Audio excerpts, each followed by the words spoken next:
right, I just my computer verify are live. There is a slight lag, so we'll just take 1 second. Let's see here. There we go. It appears that we are live. All righty. Welcome to the after party Saturday nights on the YTPC. And Captain Burley Slice and I just recorded the newest episode of Brothers of the Pipe podcast. Tonight we smoked Appalachian Customs Golden Years, which is a Virginia Oriental with a touch of Greek to it, and a really fantastic blender. Good buddy Anthony is the one that produced that. He also made the Mixture 860 that I did a review of a couple weeks ago. Phenomenal guy, phenomenal work, amazing blends, and without spilling the beans here, we couldn't be happier with the blend. Really good stuff. We've got Montana Piper, Dr. Bob's Nightmare, and David G already in here. Very good evening, everyone. Hope everyone is doing well. And David G already doing the Bumper Rustica. In addition to those fine gentlemen, we have the Storm Survivor, Chris. What was that soccer game like today, brother? Long and cold. Yeah, was it as wet as you feared? Yeah. It was. We went from like mid to upper 70s yesterday with all those storms. Montana, jump on in, buddy. Jump on in, Montana. 45 and 20 mile per hour winds. I'm just sitting out with 45 degrees. That's miserable, dude. In wet, soupy grass, All right, let me go ahead and show off my antique mall finds today. And look, guys, this is, I go to an antique mall twice in 2 years we've been, and this is in Beckley, West Virginia. It's not like everyone else's antique malls, but I have stories behind these. I got the Super Grand K Woody. No. Yes. Yeah, that's the Super Grand K Woody. Yep. Oxidized is all get out, but it's in good shape. Mm-hmm. And a Grabo here. Let me see. This is a something Duke, Gold Duke, Grand Duke, Silver Duke. Nah, dude. Not even the Duke. Riviera or Riviera? Riviera. Riviera. Okay, yeah. But it's small as well. Also, check out that rim, dude. It's in good shape. It's just oxidized. That'll be easy to clean up that rim with that rustication. Sometimes you get ones like that Grabo where that rim is just so lavaed up and all that is just filled in with lava. I haven't even taken these apart yet, guys. Scott is in the chat. A very good evening to you, sir. Oh, it's tight. Make sure you're twisting the right way. Right? Clockwise. Don't bring it. Put it in the freezer for a day. Come back to it. That's true. It's coming now. Check out that stinger. Mm-hmm. Actually, you could pop that stinger out. That'll pull right out the end. Yeah. Okay. That'll be pulled out. I'll play with that tomorrow. Does it K Woody got a full stinger or does somebody snip it? I don't know. I'm not going to push that back in yet, though. I'm going to leave that halfway out. This is my thought process on the K Woody stingers. Well, if it's your pipe, you can do whatever you want to it, but small ball, yep. So that is 3 hole or 4? Huh? 3 or 4 hole on the stinger. 3. It's a smaller ball, so about 1970s, I believe. Yeah. Yeah, 3. I was just being sure.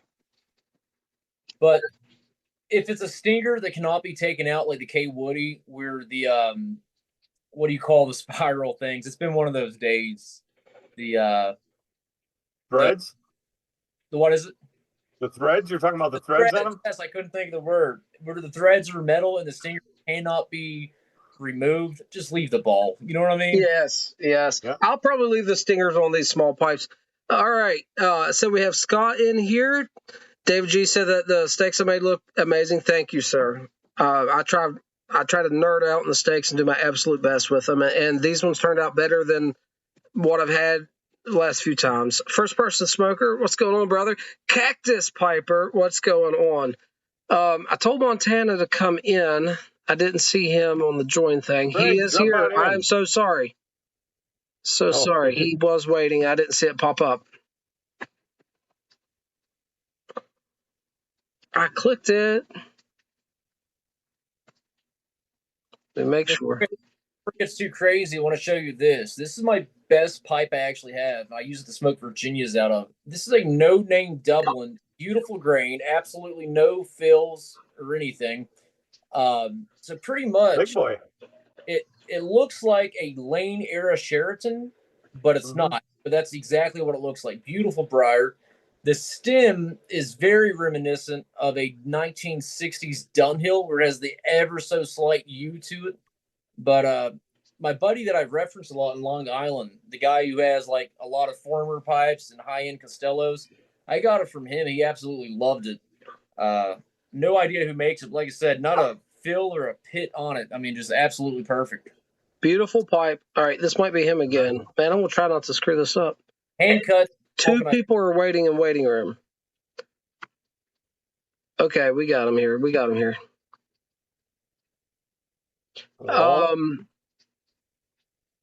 Walter in the house. What's going on?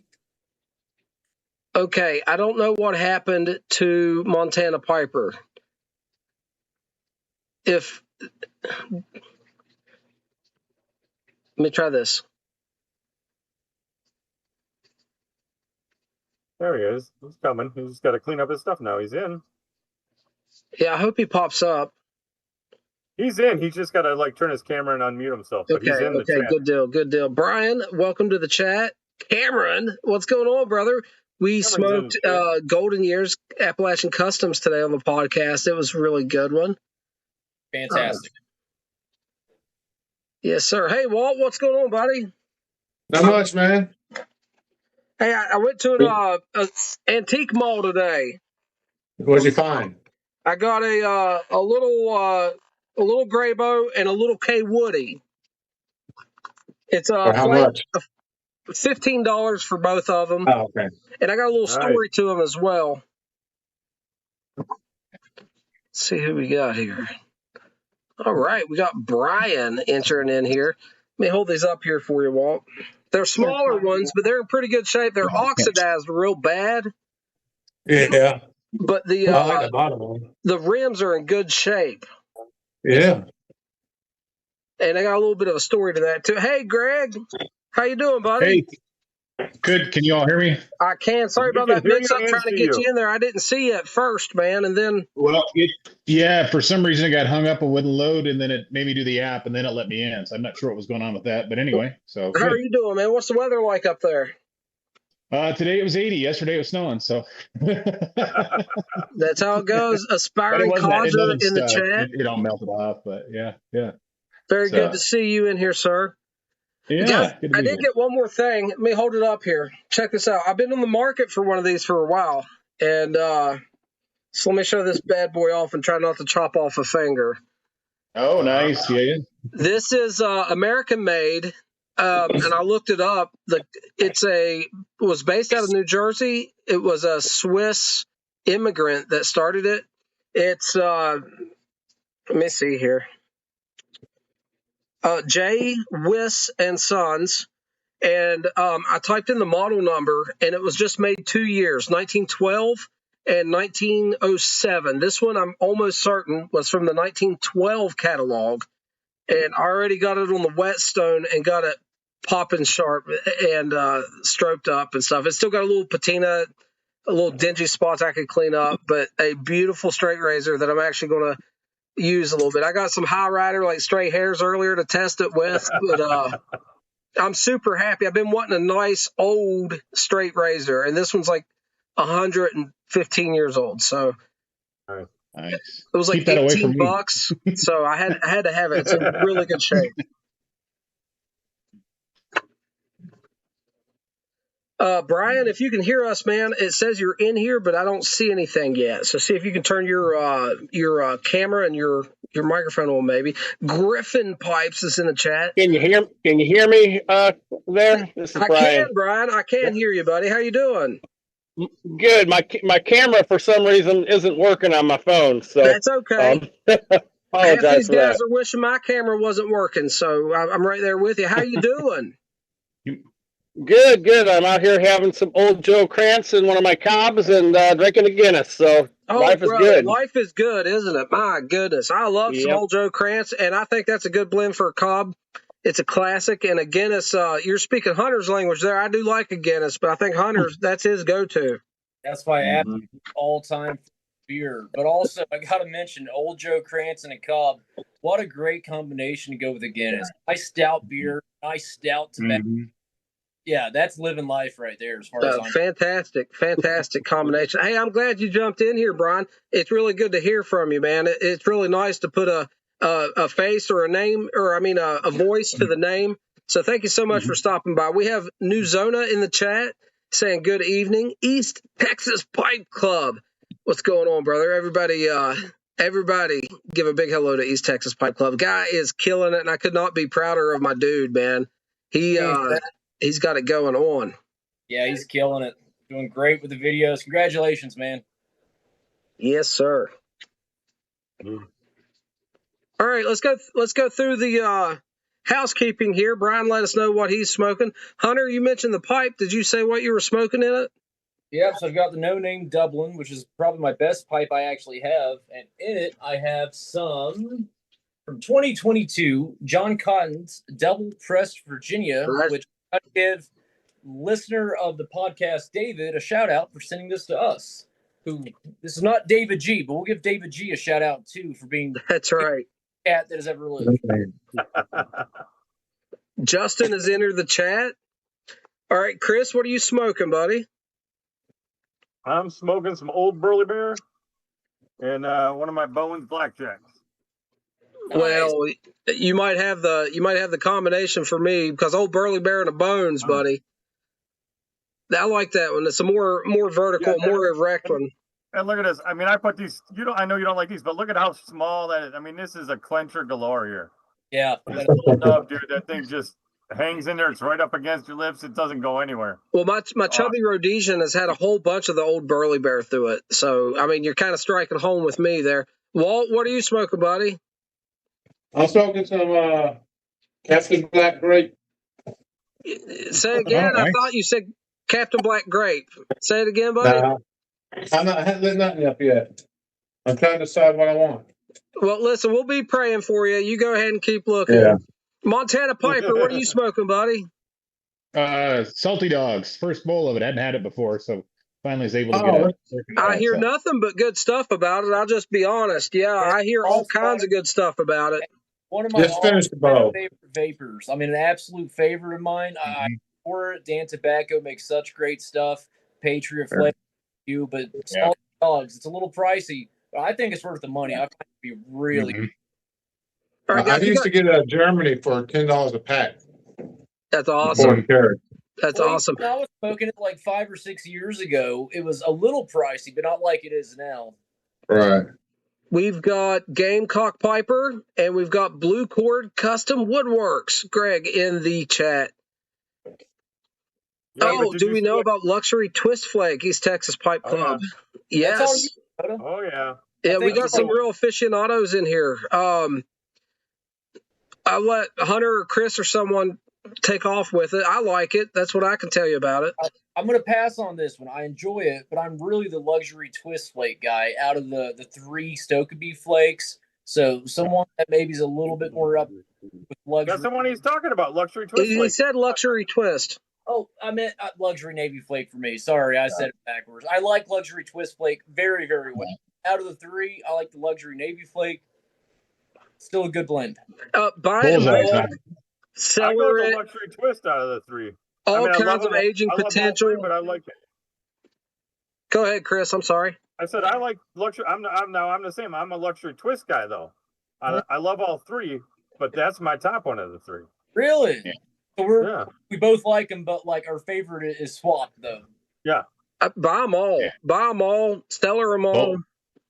Yeah. I love Bullseye. I can't say Mhm. this about the twist flake. The little bit of topping that's on it. If you age it 10 years, that topping never goes away. So they did a really good job with that. It still stays pretty. Potent's not the word. That kind of sounds negative. Is that But the no. coconut one? That's the one that people say has like the coconut notes. To Coconut. it. Yeah, I love that stuff, man. That stuff is tasty. It's tasty. It is absolutely coconut. But that And coconut, I love it for the summer. I would fight you. It's coconut. I'm sorry, Hunter. I stepped on you. Go ahead. No, I was just saying, prevalent is the word I should use. So if you really like that little bit of coconut that's in luxury twist flake, after 10 years, the Virginias deepen, they age, they get a lot better, I think. But that coconut still stays prevalent. So it's a great one. Yeah. I forgot to that mention what I was smoking, version guys. of it? I have my brand new Donald & Breyer sandblasted apple, and it's a smoker, guys. I've been smoking it all week, and it is loaded up with Rattray's Sterling Flake. We had a nice, gentle Virginia on the podcast, and I wanted something to kick it in for overdrive for the after party. Early morning pipe in the chat. I'm having some Nibari. Oh, yeah. Yeah, man. I haven't seen your video yet, Walt, on that. I'm really looking forward to your I haven't done review. one on it yet. First time soaking it. Wait, hold it up again. Okay, what was the Chinese one you had the other day? Oh, that's Akura. That's what I thought That you was were a- holding up. My Yeah, the apologies there. Japanese one he had. Japanese. Hey, Cactus Piper brings up something interesting going back to the luxury twist flake. He says, I thought it was supposed to be caramel, however you want to pronounce it. My wife gets on to me. I never say it right. Anyways, some people say they pick up caramel on it. Absolutely. Dakota and I, we find it to be coconut. So I think it just depends on your personal palate, just what you pick up on. I've heard both. What it's actually topped with, I can't really tell you. I guess only Peter Stokeby really knows, but What blend? ask, it could go one way or another. David G's got a nice combination. He's got some Briarworks Smokehouse Yes. in the Wizard, the Grunwald Yep. Wizard. I just stopped in on Paul's live the other day while he was making some of his blowfish style pipes, and he does that blowfish really well. And I stopped in and talked to him, and he gave me a Captain Burley Slice reporting for duty. I heard it. I watched it. He I didn't watch cracked the me up. live. I watched the replay. Yeah, And he kept talking to Birdie Place. it was nice meeting him at Muletown, and I really like his blowfish. His son had one of his as well, and they were both like similar but different. And they had like sections that were rusticated and sections that was smooth. And with the symmetry of that blowfish and the curvature, it worked out really nice. Actually, both of his worked in a way, if I'm not mistaken, one of them's right-handed, one of them's left-handed, that their thumbs had like this certain place to rest, and it was like it was a blowfish made to fit their hands. It was just kind of nifty. All right. Are you guys picking up my dog barking? Yeah. Sorry. No, that's all right. We welcome dogs. I see so many cats on these pipe videos. I like dogs. Hey, That's it. East Texas wants to do a live and is trying to figure out a time. He's asking about Walt's live on Friday. So if I have it understood correct, either Walt or Chris does one on Friday. Yeah. You guys kind of interchange. Yeah. 8 Central usually on Fridays. Yeah. What'd you say?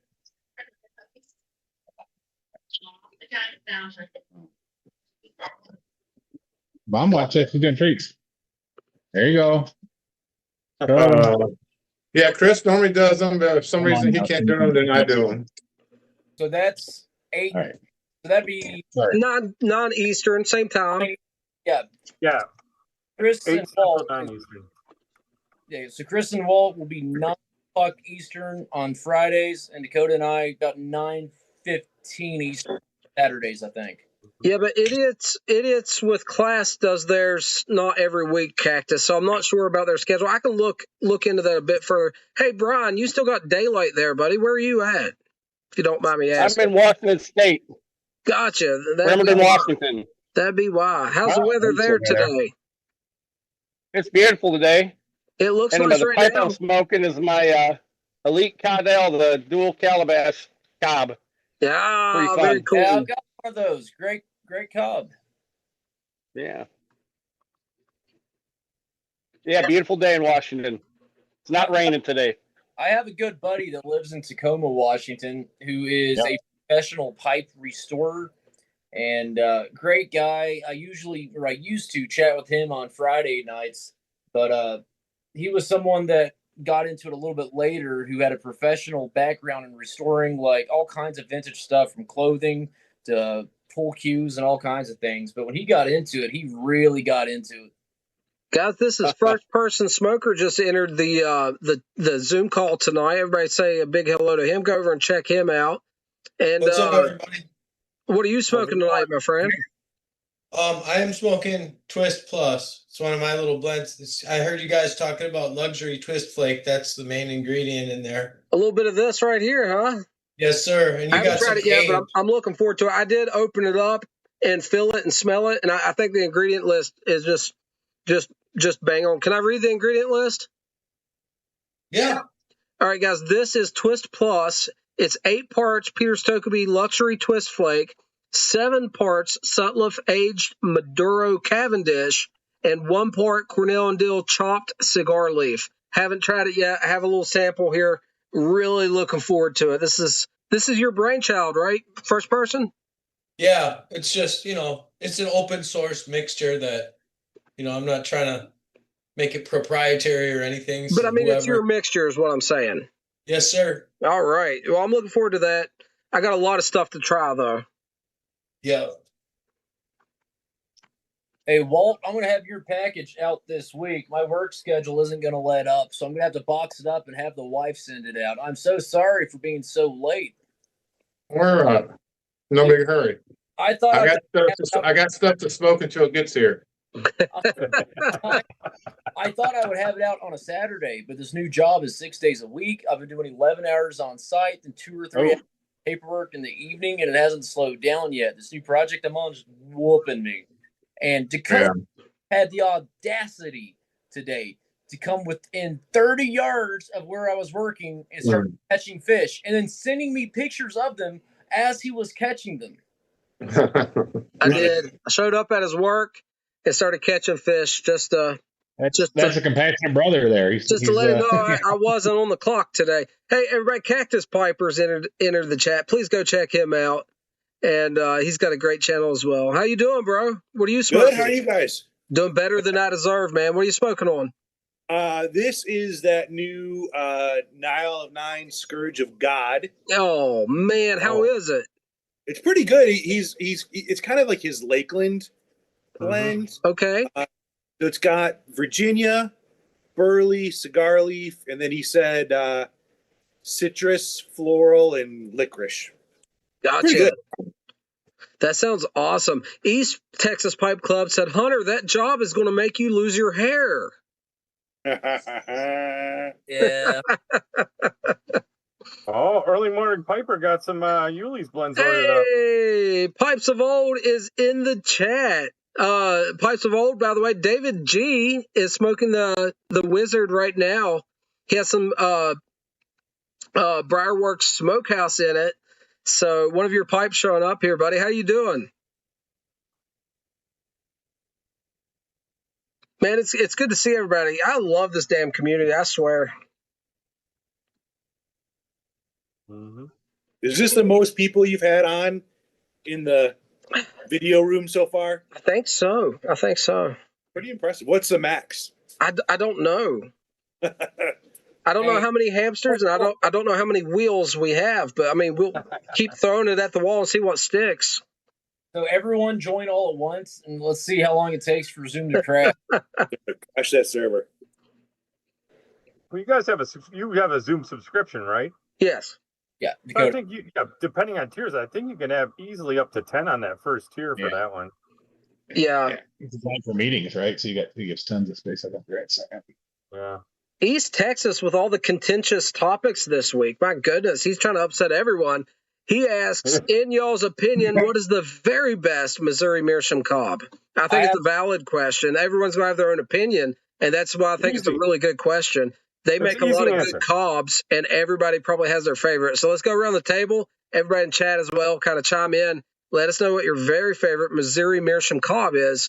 I'm going to say my Dagner Poker is my Jason Dagner Poker is my favorite Missouri Meerschaum Cobb. I'd say whatever one I'm smoking.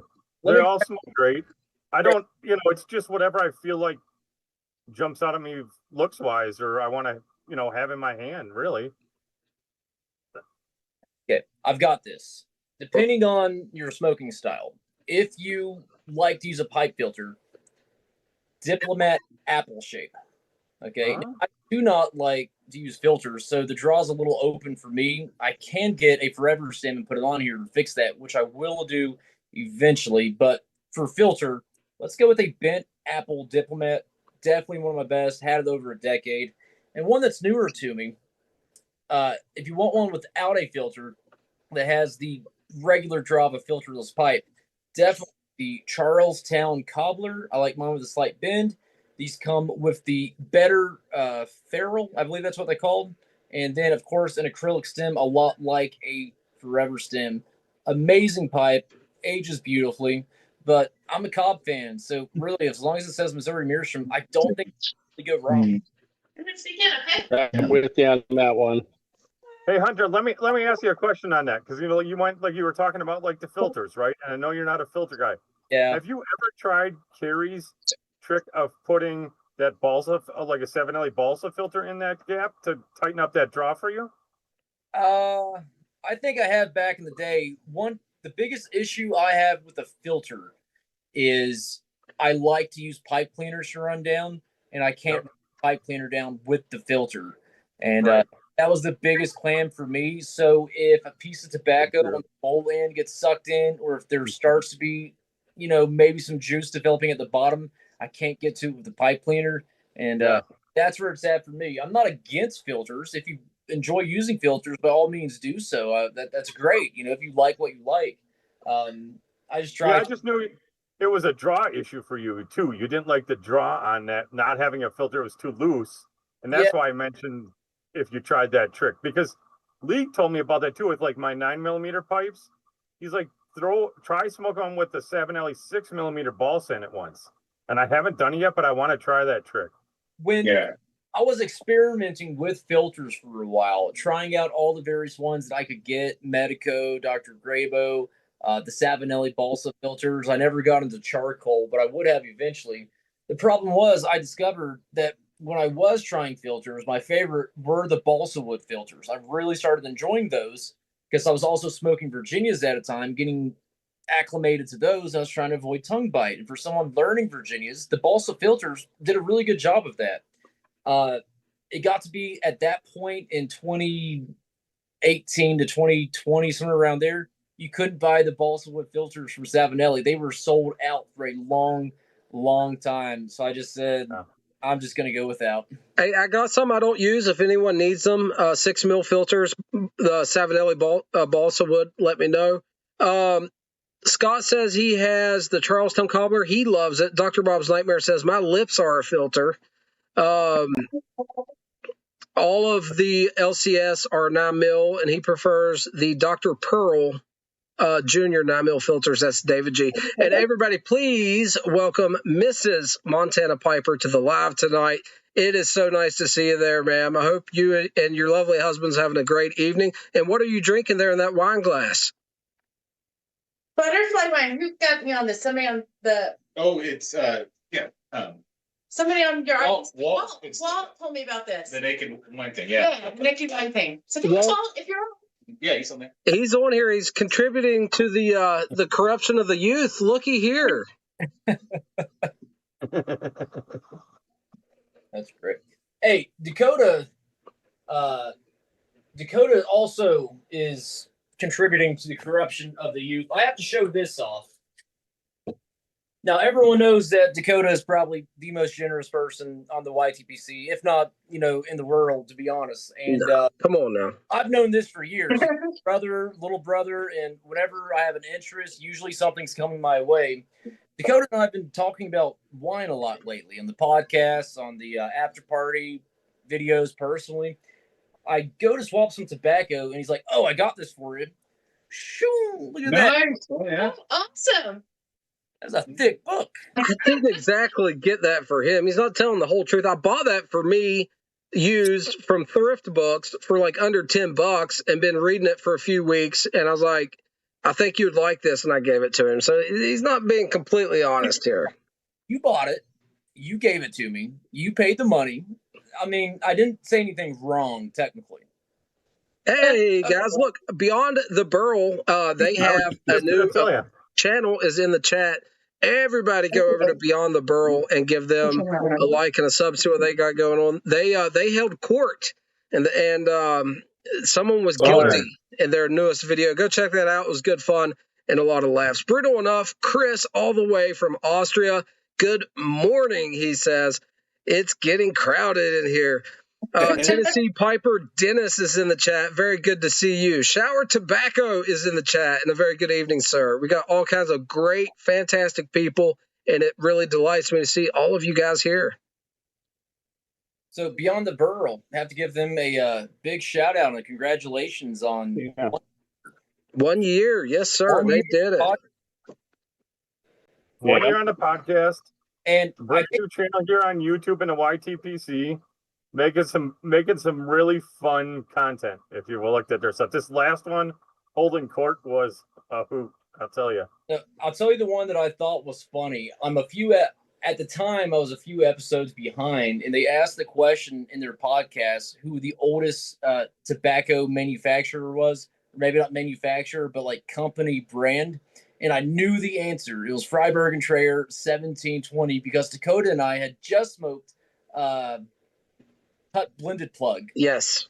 But yes, episodes are already out. They'd already given the answer, so I couldn't submit it. But I was like, I actually know that one. That's crazy. Hey, Nathan is in the chat.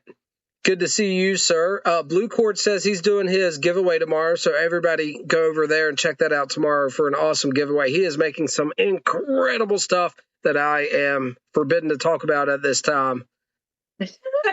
Has anyone heard from Yusuf? Yusuf was on the live last weekend, right? He was just on. I ran into him on one of Paul's lives when he was doing some pipe work. Okay. Yep. Okay. He's still doing his big safari around. I forgot where the heck he was checking in from, but middle of nowhere, Africa someplace. Hey, Dr. Bob's Nightmare, subscribe to Beyond the Burl. Keep in mind that is a podcast, and they do a fantastic job.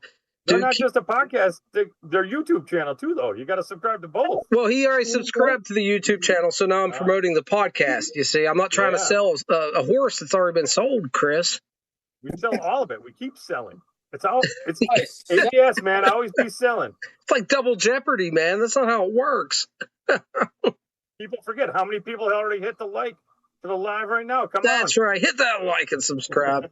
They had a good one on there. As they said, tamp that like button. I like that. That's a good one. Tamp that like button. Moments and Seasons is in the chat. A very good evening. I hope you're doing well.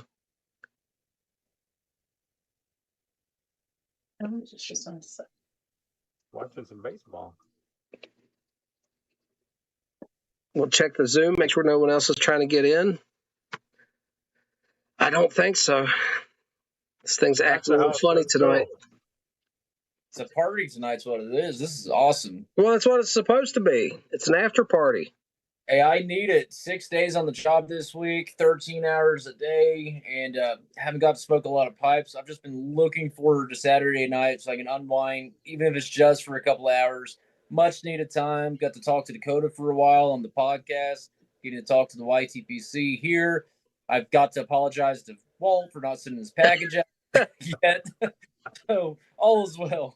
It was a therapeutic podcast, this recording, guys. A little bit more chill, laid back, but we had a lot of fun. Really enjoyed it. Did you throw a bag of two-timer in there? You want some? It's not too late. If you won't believe this, but I have a little bit I can send you. East Texas says, "Damn, y'all want me make me want to set up a Zoom account." So I'm paying for it, man. It's free. Just download the app on your phone or the software on your PC and jump in here. It's super easy, man. There's not a whole lot you have to do. Yeah, Hey, Dakota, when you showed up fishing on Hunter's job site today, you came with a pipe and some beers, right? When you were fishing? Dude, listen, I was telling my wife this. I got down to the river and we were under the shade of the trees and it was just like so pleasant and beautiful. And there wasn't a lot of people there because we walked down the river a little bit after we fished right there where he was. I was like, man, we should have brought a bottle or something, started a fire, brought something to cook. Like I was ready to day camp it. Man, it was gorgeous. Beautiful. Wait, so not only were you going to fish right outside the security fence of the place that I'm working at, which is fine. That's public access. I mean, a lot of people do it. All good there. But you're going to like make steaks for me to smell, set up smoke signals. Really thought about it. I did. I thought about it. But no, I just had a Zen in my mouth that time, Chris. We were going from spot to spot to spot. And I was doing a bunch of climbing. There's a bunch of rocks and stuff. So I was all over the place. Just well, next time, be prepared so you can really rub it in to him. Hey, I always have tempted to go to the gate and be like, "Go to bring me a cigar." My boss. I do have some. What is it? Say again, please. Are you a free climber when you're climbing? Oh, no, I've actually got a little bit of experience with rock climbing, but this was like big boulders around the edge of the New River. New River is actually the second oldest river in the world, but the way it's carved out, there's these big rocks all over the shore that you all over the bank, you have to kind of climb around in certain spots. Right. Cool. This is more like hillbilly, slippery rock, jumping around, but it was fun. That's like what they did in the Smokies. Love it.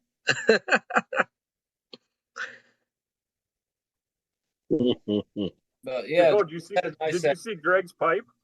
Have you seen the pipe he's smoking? No, let me see it, Greg. Hold that up. Oh my! Tell me about that. You got the Betta Titan. The job, you can. Well, not just a job pipe. He has like a job pipe with all the accoutrements to make it to whatever kind of pipe he wants. Yeah, there's like infinite combinations, right? Yeah, and the guy's awesome actually. As far as I wrote him an email, and he's like, you gave me recommendations and that he was actually sold out of something, and he gave me another bowl for actually gave me 2 bowls for well, it was a steal. A good deal. I've never seen that silver bowl head. Is that titanium like most of them, or is that different? Yeah, that's the Bud. The other one you've seen is the barrel shaped one's the one I'm familiar with. Yeah, that one. Yeah, that's the one I'm familiar with. Corey made that comment to me. What's that silver one called? The Bud? This is the Bud. Yeah. Okay. Yeah. So.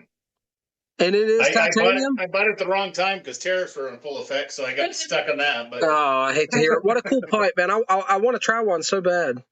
Yeah, they very pure. You can the smoke's very cool, but you can actually get your tobacco pretty darn hot if you're not careful, because it's so you don't get the the hot smoke coming in your mouth as much because it cools it off so much, so it's gonna get really hot here and still be cool coming into your mouth. So you got to watch it. Well, I want to hear updates the more acquainted you get with it, because the only thing I've heard was good. I'm such a traditionalist. Like I'm a Briar guy, but this pipe looks appealing. I'm not going to lie. I've asked everyone that has one about them, and they look cool, man. They look cool. Yeah. Luke Stur's in the chat. East Texas is saying, thanks, guys, for the info on the Scottish flake. Yeah, man, that's a classic. Dakota, isn't that similar to the pipe that David G had at Muletown he was smoking? I don't remember if he had a radiator or a job. I don't remember. Now, look at the one that Brian... No, he had a job. Yeah, he popped it apart for me. He had a job, yeah. Also, look at the one that Brian's smoking there. Look how awesome that is. Okay, start talking so you'll be big, Brian. Yeah, Brian. That's one of my restore jobs. Well, couple of weeks ago. I ordered that Nice. and polished it up. Nice. It's a ROP Alpine. Cool. Smoke's nice, holds a bit. Is that considered a Cavalier? Cavalier is just the one. I don't think so. The Cavalier would have the drain. Who made Cavalier? Cavalier would have this the stem going straight down. Yeah. I've got one of those German hunting pipes, a little tiny It's a miniature German hunting version, pipe, and and it's I'm got going to the try to pronounce it. It's is it Geskapfeife? It's a pipe in pieces or a assembled pipe. Hopefully Chris is still in here. He sent me one, and it is the coolest thing. I did a video on it, man. The Cavalier is that one brand's shape, and who makes the Cavalier? Well, that's a shape. It's a style. It's a style, and what it has is it has a drain trap that you can unscrew, and it's a moisture trap that you unscrew on the bottom. Right, it's like a system pipe. Yeah, But it's I've only done seen on the- I haven't seen many brands of those. Okay, I didn't know other people made them. Like Walt has the Cobb Cavalier. Yeah. Okay. And I got that. That was cool. I got the metal one too. Oh, do you? Yeah. What's the metal company? Kristen. Yeah, Kristen pipes. Yep. I got Kristen one too. Hey, Brian, that's an awesome looking pipe, man. Hopefully you make some videos and show that thing off. We would love to see more about it. I haven't figured out the video making thing, but maybe when I see my son again, he can help me figure that out. Man, you got this, brother. I believe in you, and I'll be your first subscriber. It is a ROP. Brutal. He said it was a ROP. Yeah, that's beautiful, Yeah, it's a man. ROP I really like cherrywood. that. Alpine. Yeah, it smokes good too, which is kind of fun. Very cool, brother. It holds quite a bit of That's tobacco. important, It looks beautiful there too. Yeah. Brutal liked the way I said FIFA. He says sound like that one guy that was at Muletown. Yeah. If you know, you know. The guy like If you know, you know. All right, Walt, what you got there, buddy? It's when the ROP church wardens. That's beautiful, man. Gorgeous Sherwood pipe. Church Yeah, Warden. it's nice. Yeah. I never smoked it though. What's this one? My goodness, Brian. Brian's breaking out all the cool stuff. Another of my estate finds. It's supposed to be like a German hunting pipe. It's not. The craftsmanship isn't great, but I have to tell you, it smokes really good. It has that reverse it's that calabash, reverse calabash chamber underneath, and that unscrews on the bottom. It looks like a beer It actually stein. smokes nice. I agree. It looks like a Kind beer of stein. fun. Yeah. That's cool, man. Yeah. That is super cool, bro. I My dig it. mom's side is all German, so I thought I'd better get something German. I love seeing these unique pipes, man. So David G has a Weber and a Dunhill Cavalier. I think Dunhill was the brand I was thinking of, guys, when I thought it was one of their shapes. Because that's the one I'm familiar with. Apparently, I was mistaken, and appreciate you guys for setting me straight on that. That's what we're here for. Thanks, Walt. Walter. If it's not Chris, it's Walt. David saying that, or smoking the smokehouse. I mentioned this in Carrie's side, but it's one of my favorite blends to open up, like their cigar lounge or whatever. People who've only smelled like Lane 1Q or something like that, and they take a Blowing big socks whiff, and I'm off. like, oh my gosh, what is this stuff? Yeah. Well, there's a certain person in the chat, and he said he would be right back, so he might not be listening, but he may or may not have a new jar of Smokehouse heading his way, and I can't wait to hear what he thinks about it. I thought it was a very unique take on the smoky barbecue-y type flavors. You know, I even got some of the fatty meat, umami type savory qualities from it. I really thought it was unique. Now, it's not an all-day smoke, man. That smoke would blow your palate out. But sit down in the evening with a drink and enjoy yourself and pick apart all those distinct flavors. I think it's nice. the best time to smoke. Okay, it's Saturday. You worked hard all week. Okay, and so you're in your backyard The wife's putting clothes up on the line, let dry in the air. You've got kids. They're either jumping on the trampoline or in the kiddie pool, depending on the age. And you're grilling burgers or barbecues for the family. And you're sitting there smoking the pipe. Smokehouse. That's the blend that you're smoking. Perfect. You're totally selling me. You like this both? I am. Yeah. I'd have to get a trampoline and a clothesline, but I'm on board. I've got the trampoline. I'd like to trade it for the clothesline because I hate. Dude, I'm really good on a trampoline, man. If I had a trampoline, you wouldn't have to worry about the kids getting hurt, man. My wife filmed me just last year doing a backflip on them. I love trampolines. I go crazy. That's funny. I'm getting too old for it, man, but I do. I enjoy them. No, someone gave us a trampoline one time, and that was awesome. We were getting I just gotta get one wrong. unloading junk on us, like the metal pieces that hold it up are like falling apart and stuff flying off of it every time you jump on it. It's a serious hazard, but they're so big, they're hard to get rid of. And frankly, I didn't want it to begin with, so I'm not going to fool with to get rid of You're it. sleeping on it in the morning when you wake up and go to work. You see a tweaker rack up there sleeping on it. So people near my parents, their trampoline went away in a was it 80-mile-an-hour windstorm? That'll do it. That will do it. Went flying, ripped the pegs out, and went flying. So. Dude, I would love for an 80-mile-an-hour windstorm to pick this thing up. Like, it has ruined my backyard. I don't have a backyard, and all I have is this eyesore back there that nobody uses. My daughter. You don't have a scrap metal guy that comes around looking for scrap metal? Yeah. No, that's the thing. Like, we used to have those all the time. I don't know a guy up in the area I live in. And I'm not dealing with it. I didn't want it to begin with. I'm not going out there messing with it. Drag it down to the roadside. Somebody will pick it up. It'll eventually rot and just disappear. It's working its way there. It's halfway there. What will the archaeologists say when they look at our backyards? YouTube's got some good videos, compilations of trampoline fails. Oh, yeah. No, it's, yeah. Painful. Man, I haven't tried Smokehouse, but that Brothers in Arms, that's another good dark fire kind of experience. Really strong. Yeah. Yeah, it's a good one, and it's got lots of bold flavor and strength, but there's complexity there if you want to pull it apart. And both released last year. 2025 was a great year for tobacco. And talking about, kind of Burley style blends, Low Country's Petey was really great too, I thought. It was a good one. Yep.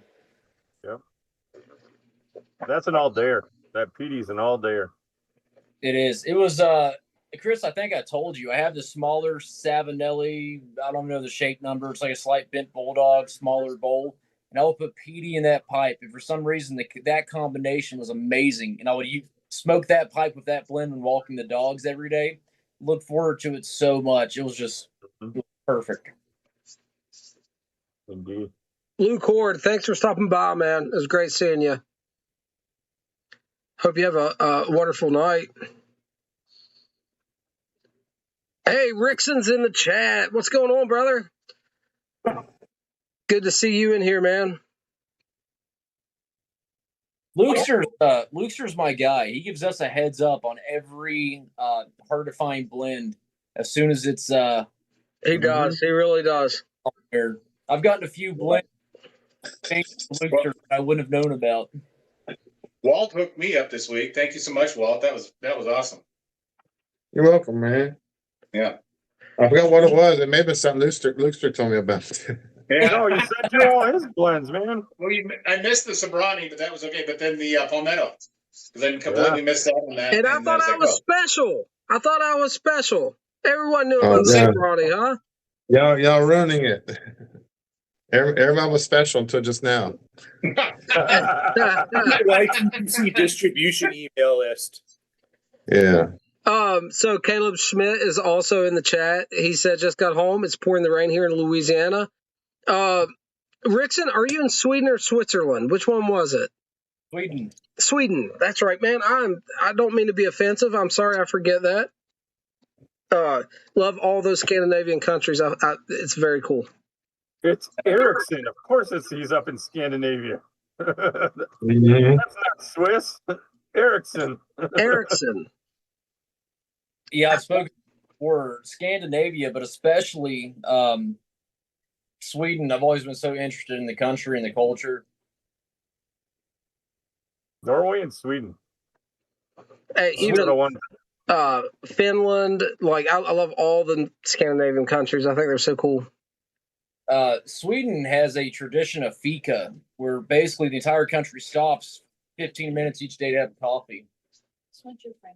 Which country is it that does the lutefisk? Yeah. I think that's Norway. I think Norway. it's Norwegian. Yeah, Norway. I've been talking to my friends. I haven't had time.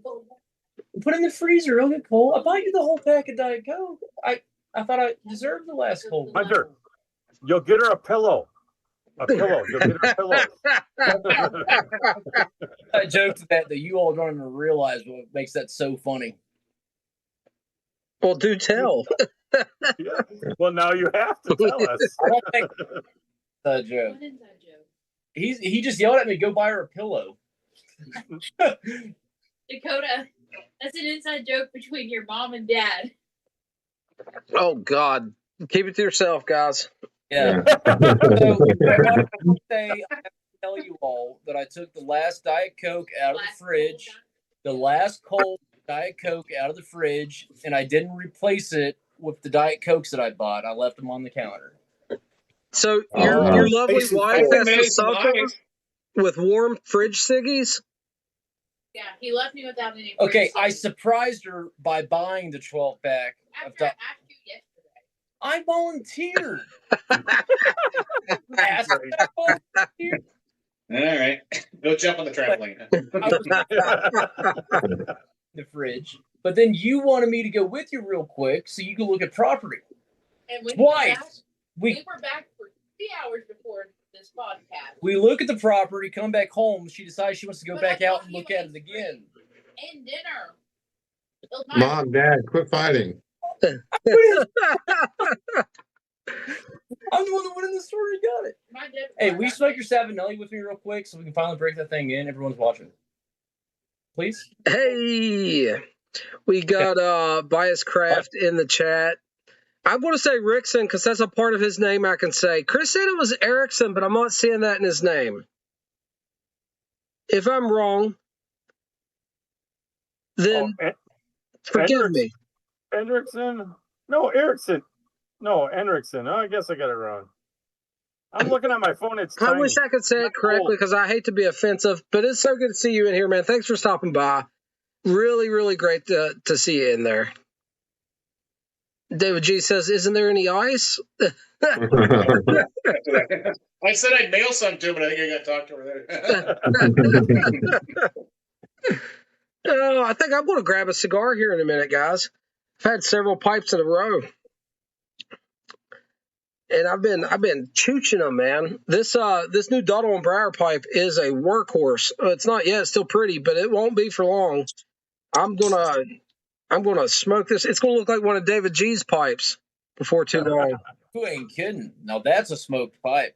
The LSC, the bigger one. It's a beautiful, perfect grain museum piece pipe. And he's like, "This is my workhorse." It's like taking a 65 Mustang and then putting 200,000 miles on it. You know what I mean?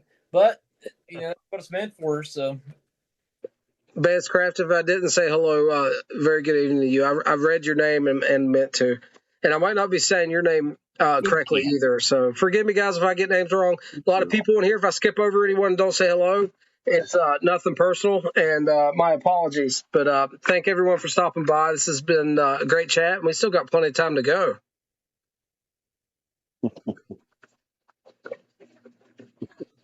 All right, guys, I'm gonna get a little snuff going. I have some Wilson's and Sherrow Best Dark. Did some of this last night on Waltz Live as well. This is really good stuff.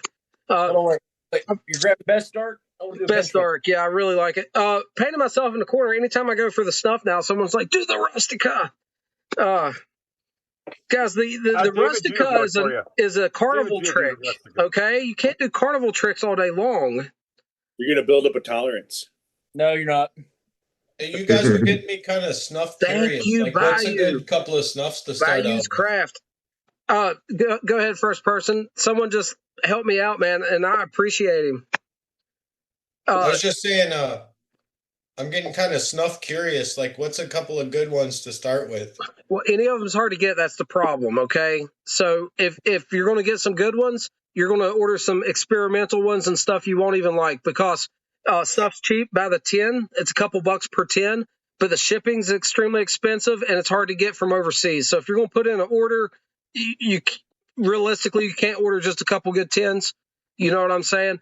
But here's the thing about snuff is there's a bunch of different flavor profiles and presentations. Unlike a lot of different tobacco stuff, snuff still retains some of its national heritage depending on where it was produced. Snuff produced in India or Africa or certain parts of Europe will have their distinct heritage baked in, and they're different. They're ground different levels of coarseness, different levels of moisture, and also different additives. There's aromatic style snuffs, mentholated snuffs, very popular. Medicated is also the same thing. Medicated means mentholated, if you ever see that terminology thrown around. Queen Elizabeth used that for migraine treatments. But yeah, there's a bunch of good snuffs. There's some obvious stuff that people like.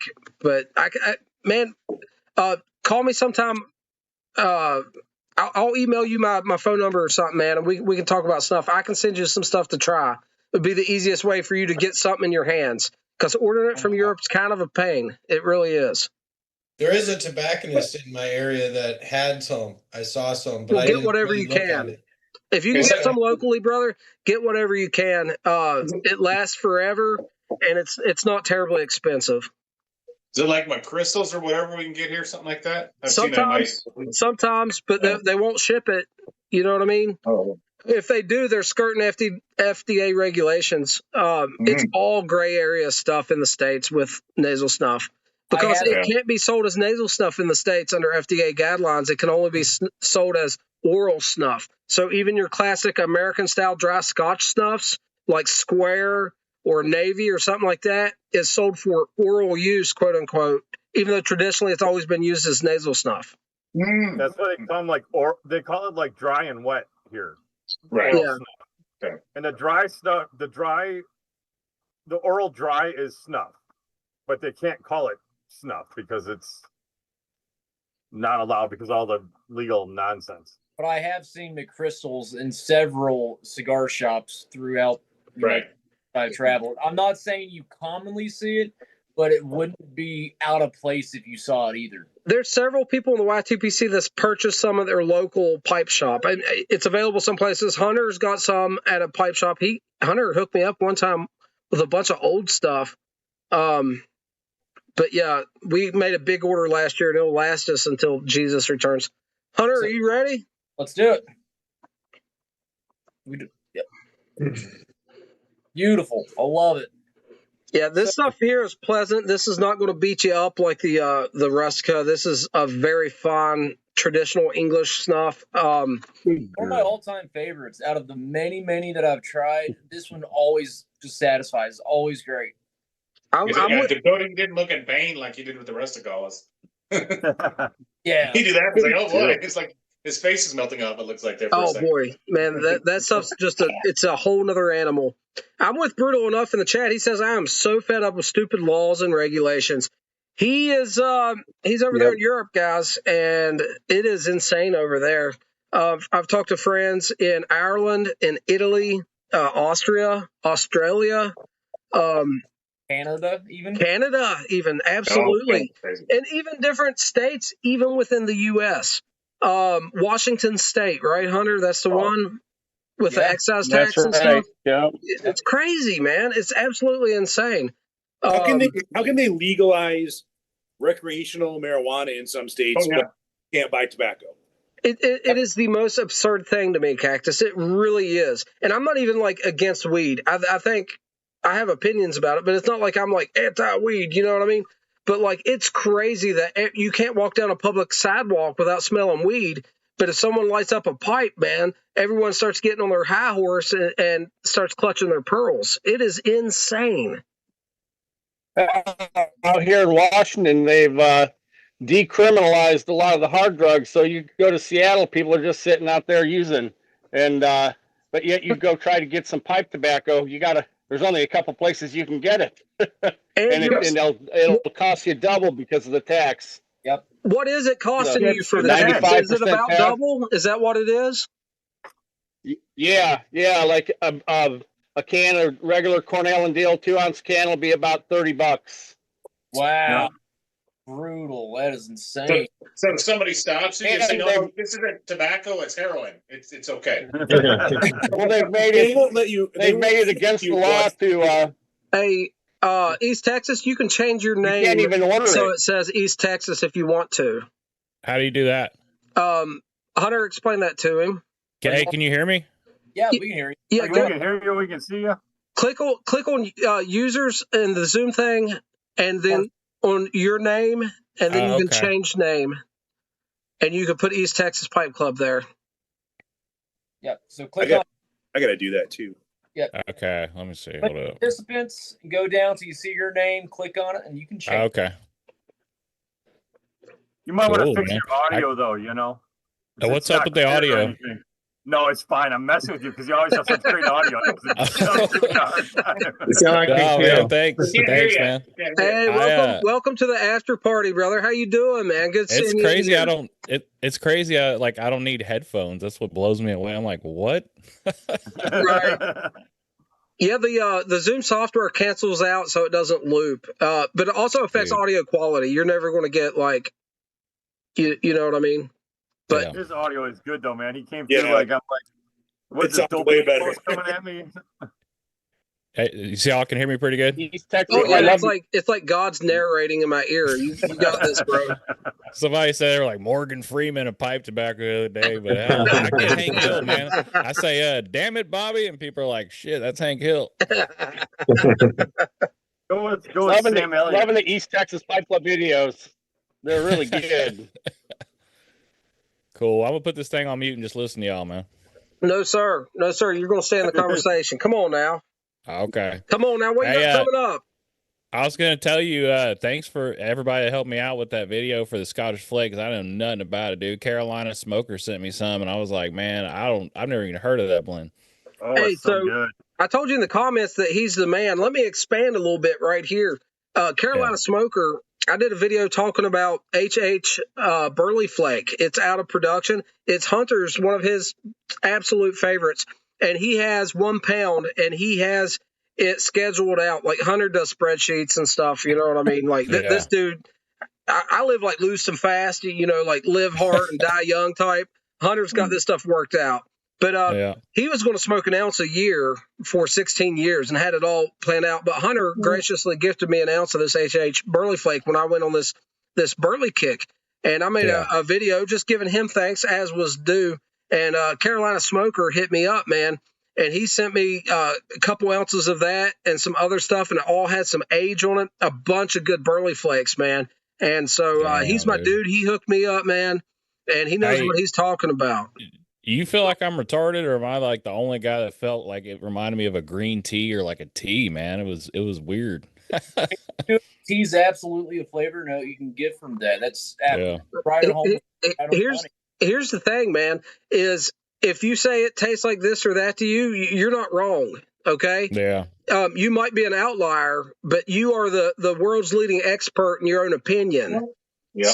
So whatever you taste in a tobacco, man, I suggest lean into it and say it. Don't hold back. Hell, even if no I'm one glad else y'all says said it. something. I'm glad y'all said something about luxury smelling or like coconut, dude, because I thought I was crazy. I was drinking a coconut Dr. Pepper, and I was like, man, is this the Dr. Pepper or is this the damn luxury twist, man? Well, some people taste caramel and stuff in it. I'm in the camp that I taste coconut in it, and it's not in a bad way. I think it tastes fantastic, but it certainly does taste like coconut to me. Yeah, I can see that. Awesome, man. That tea note is really interesting that you point out. I've heard people talk about tea notes in tobacco before, and I always love hearing that. I've heard black tea, You've mentioned green tea just now. I've heard people say herbal. Yeah. And it's just everyone's palate is a little bit different. And, they point out or they draw out various things. I can smoke something and I notice this and you notice that. And I don't know, it's just one of the things I love about tobacco is we can have a shared experience, but at the same time, a unique experience when we smoke a blend. Absolutely. I feel like when I'm talking on camera, I'm always saying some dumb shit and people are going to watch the video and be like, what is this dude talking about? I'm known for saying dumb shit, so yeah. just lean into it. Cigar Vice is in the chat. What's going What's on, up, Alex? Cigar Vice? Hey, Hope but you're the doing well, video, brother. how's the video quality looks okay? Oh yeah. You're a rock star. Okay, cool. Just don't worry about it. You got this. No, man, I only reason I asked, I got the wrong cable for this damn camera, so I'm just making sure it's coming through. No, for real, I wouldn't lie to you. It looks great. You're Cool, upside cool. down, but other than that, it's all good. The guy that we're going to for all the audio and video advice is like, do I look okay on here? Is my video sound? Well, dude, Yeah. hey, because honestly, There's a bed behind you, not a big fancy office, but besides that, everything else looks normal. well, honestly, I don't know shit about live streaming or nothing, dude. Like, I can make a video, but I've never done any type of Zoom or live stream, so I'm new to that. All right, I got a flavor note for you, and this is what I love. We start bringing these topics up, man. You were talking about the green tea and Scottish flake. Dr. Bob's Nightmare says sometimes he gets cilantro out of Orlick Golden Slice. So this is wild for me. But you know what, guys? He's not wrong. If he tastes it sometimes, that's his opinion, man. And I think it's very cool. So I have to ask Walt this real quick. Walt, have you ever had Dunhill's Ye Olde? Dunhill, which one? Ye Olde Sign? No, that's one I haven't had. Okay. Ye Olde Sign is a Virginia blend that Dunhill had before they went under or out of business, whatever you want to call it. But like East Texas was talking about green tea note. As far as like a black tea note goes, that is the blend that had the most black tea note to it that I've ever smoked. And I really, really enjoyed it. So Walt, if you ever get a chance to try that one, Ye Olde Sign, look for that tea note. Let me know if you tasted in that one. Dude, the crazy thing about I'm sorry to cut you off. The crazy thing about the tea note deal was, man, I felt like, sweet tea, I always know what I'm going to get. I'm going to get the same thing. It's the flavor that I like. And I kind of felt the same way with that Scottish flake. Like it was a damn, like it was like a Prince Albert. Like you knew what you were going to get. It was going to burn good. And it just kind of blew me away. I was like, you expect that out of a codger like Prince Albert, but I wasn't expecting that out of the Scottish flake, man. It was like something you could smoke all damn day, Speaking of sweet tea, Briarworks has a tobacco called sweet tea. Yeah. How is that? I saw that. I was thinking about ordering that with the sale going on too, but how is that? It does have some tea notes. Seb from Beyond the Burrow, I believe so it was, has been smoking the unsweet tea from them. That's what I meant, unsweet tea. Now, I think they might have both. I'm not sure. They have both. They have both. They Yeah, have they got unsweet both. tea and sweet tea. Yeah. I know this at Muletown. I picked up a can or a jar, of Briarworks Country Lawyer, and for like an all-day style blend, that was really good. I like that. I had one bowl of it. House of Manners in the video call here. How you doing, brother? Man, I am fantastic. How are all you this evening? Robert, what's up, buddy? What's up? Good to see all you guys. This is a great crew we got tonight here, buddy. Holy cow! We're taking over. We're taking over the world one after party at a time. That's what I like to hear. Before you know it, someone's going to be making smoking jackets with YTPC. Yes, we are in the works, guys. Wow. What's sticulating up there, Robert? This is a homemade rolled cigar from Florida, from outside Tampa. This gentleman just handed me this at a cigar lounge the other day. He said, "You sound like you like cigars. Let me give you something special." Just handed me one. Dude, now we're talking. So I'm excited. Was it Ybor City? It was. Yes, it was. I'm a fortune teller as well. Maybe something else in this I don't know about. So enjoy, brother. It'll be documented for posterity. That's right. House of Manners is no longer on the YouTube these days. He was removed very quickly. They probably let that go. Weller 12, my man. I did some bourbon hunting today. I mean, only the best for this crew right here. I'm going to tell you right now. That's it. That's it. Well, I don't have the best, but I'll enjoy it all the same. That's I right. got the red. Hey, do you all know that H.H. Burley, was it one of the ones they're keeping around in Germany? You know, like I think, was it Darkfire they're keeping there? I don't think so, man. I kept hearing that, but I No. tried to look into that. I don't think that's true. I wish someone could prove that is. Well, if Well, Brutal's they- still on, he might know what's still available over there in Europe. You know. Yeah, None I of thought that Virginians when are. they said that Germany was keeping like 2 or 3 of the blends when they had them on doing that interview here like last year when I think To it's falling 20 apart. to 26, I think. And then they're supposed to stop those. Are they really? I have think so. I have a great story to tell y'all. This so speaking of overseas, my best friend Greg, who I've known for 30 years, is on a trip right now in Europe with his son, who's graduating high school. Just like I'm taking my son to Ireland, he took his son to Germany and Italy. And so he texted me pictures in Rome from a pipe shop in Rome today. Wow. And it was pretty cool. And it was all these crazy looking old Chacombs and Petersons and, you know, the tobacco. There was a couple things I'd never seen before. It's and I was hard. like, They don't have much variety on the tobacco side of the house in Italy. they don't. And they also don't have anywhere to smoke either. He said there's nowhere to smoke in Italy. Nowhere. And Italy has such a rich heritage of smoking. That's insane to me. It That's really the is. Savinelli life. Like all that Italian dark fired, man. Yeah, Toscano, big deal over there, or at least was. You know, I had a guy from Italy comment on one of my videos, and it was a Sammy G, a Samuel Galwith video, and he said, you know, I can't get that here in Italy. I was like, really? He's like, yeah, it's not available at all here. I was like, that is wild. I don't know if it's all Samuel Galwith or just like this one, but in the European Union, the way these tobacco laws work is just completely insane. Didn't I read that one of the countries, like if you're born now, like they will not sell you tobacco even when you turn 18? It's not one country. That's the European Union. Oh, the whole everybody. My understanding. That was Yeah. supposed to come to the U.S. too. I had a customer that was like a lobbyist to.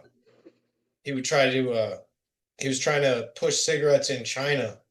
That's like what his job was, and he told me that years ago. He told me that I forget what date, but by now already they were going to have that rule here where like if you're 18, whenever they passed that rule, you could still buy cigarettes or tobacco, but then everybody before that, it was going to go to like some kind of weird system where you'd have to like get prescribed it.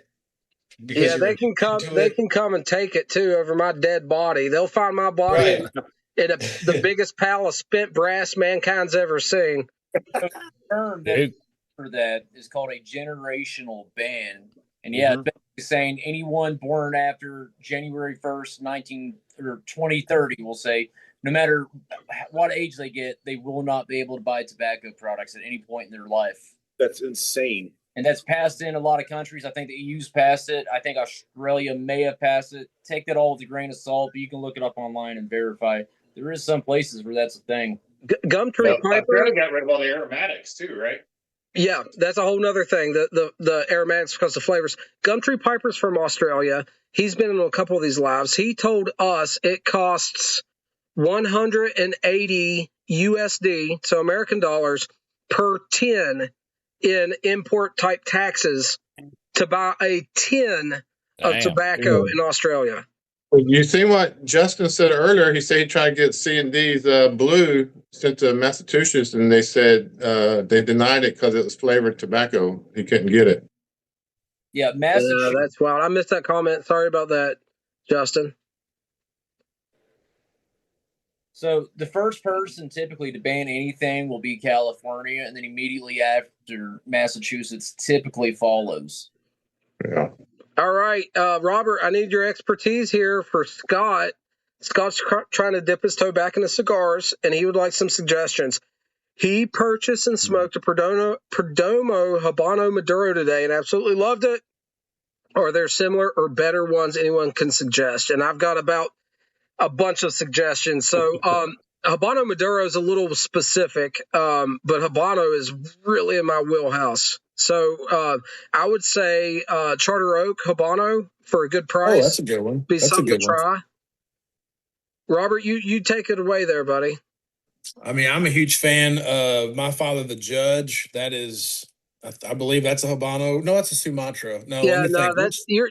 Yeah, I like the Judge a whole lot actually, but The is the Planitia? Is that Placencia? the No, My the Father's got one too. Promesea, the La Promesea. That's it. Is that okay? That comes in a Lancero that I really like. It's So really nice. Perdomo's flavor profile is pretty middle of the road, right? Yeah, I'm actually not the biggest Perdomo fan. That's actually one of my least favorites. So if he likes that, I'm trying to think of what I could steer him I in the love direction. Perdomo, but it's not my flavor profile. Their methodology, their production, everything they do, I love. Yeah, but their flavor profile is ho hum to me, right? So because they're middle of the road, if we're talking about the My Father line, I would suggest maybe the Antiquidad, the Antiquity one. It's a classic one, middle of the road, fantastic smoke. Like I said, that Charter Oak Habano. Now that's a natural leaf Habano. That's not Maduroed. I mean, if you want a price point too, I mean, My Father's got the Flor de Antilles, which is I think a Maduro that's just nice. Stick. That's a great stick. And that's like $10. I mean, that's a great stick. Try a Padron 3000 series Maduro for $10-12.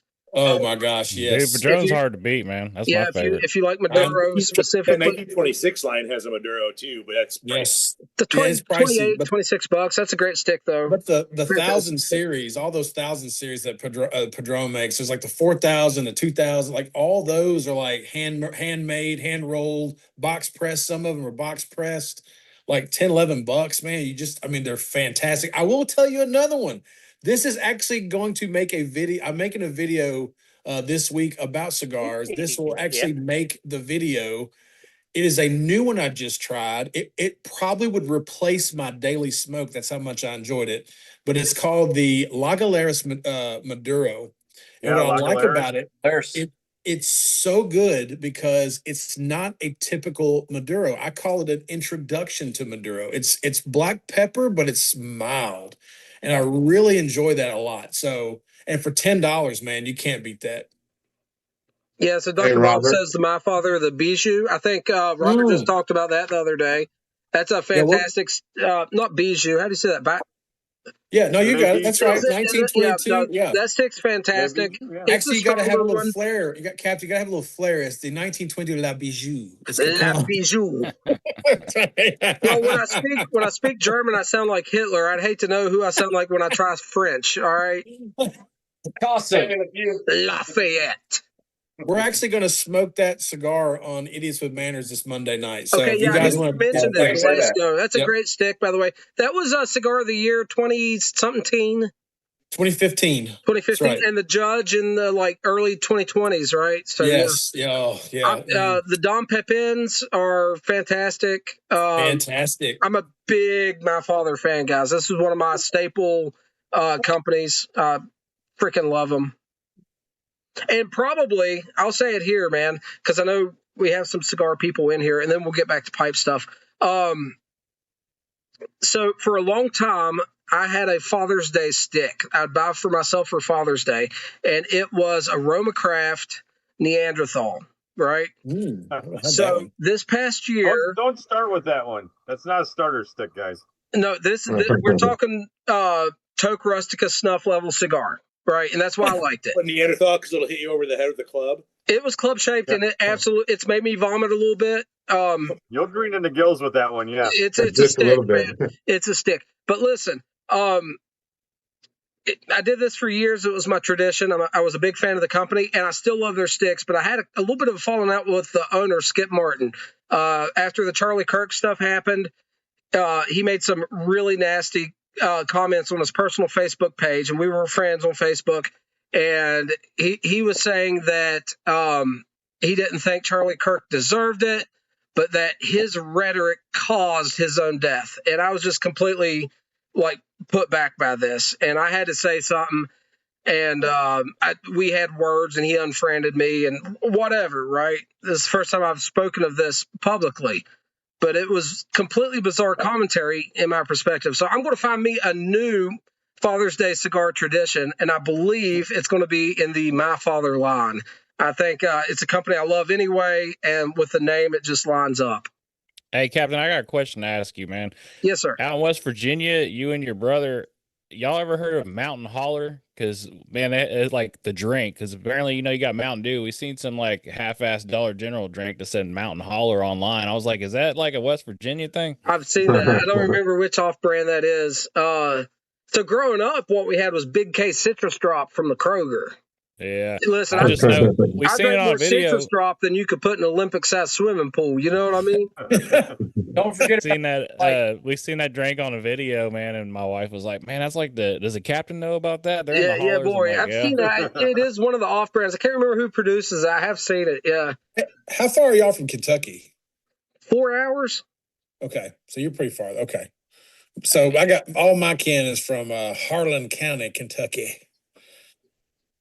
Justified. Bayous biggest Craft city says in for a West cheap smoke, Drew Estate factory smokes are pretty good. I don't disagree. They're about $2 a piece. My point of view on that, though, is if you have $2 a piece and you're judicious at like something like Cigar Page, you can find a 10 cigar sampler of Olivas for $2 a piece, $20 free shipping. So like paying $2 a stick for chopped fill. I've bought a lot of these factory smokes. Don't get me wrong.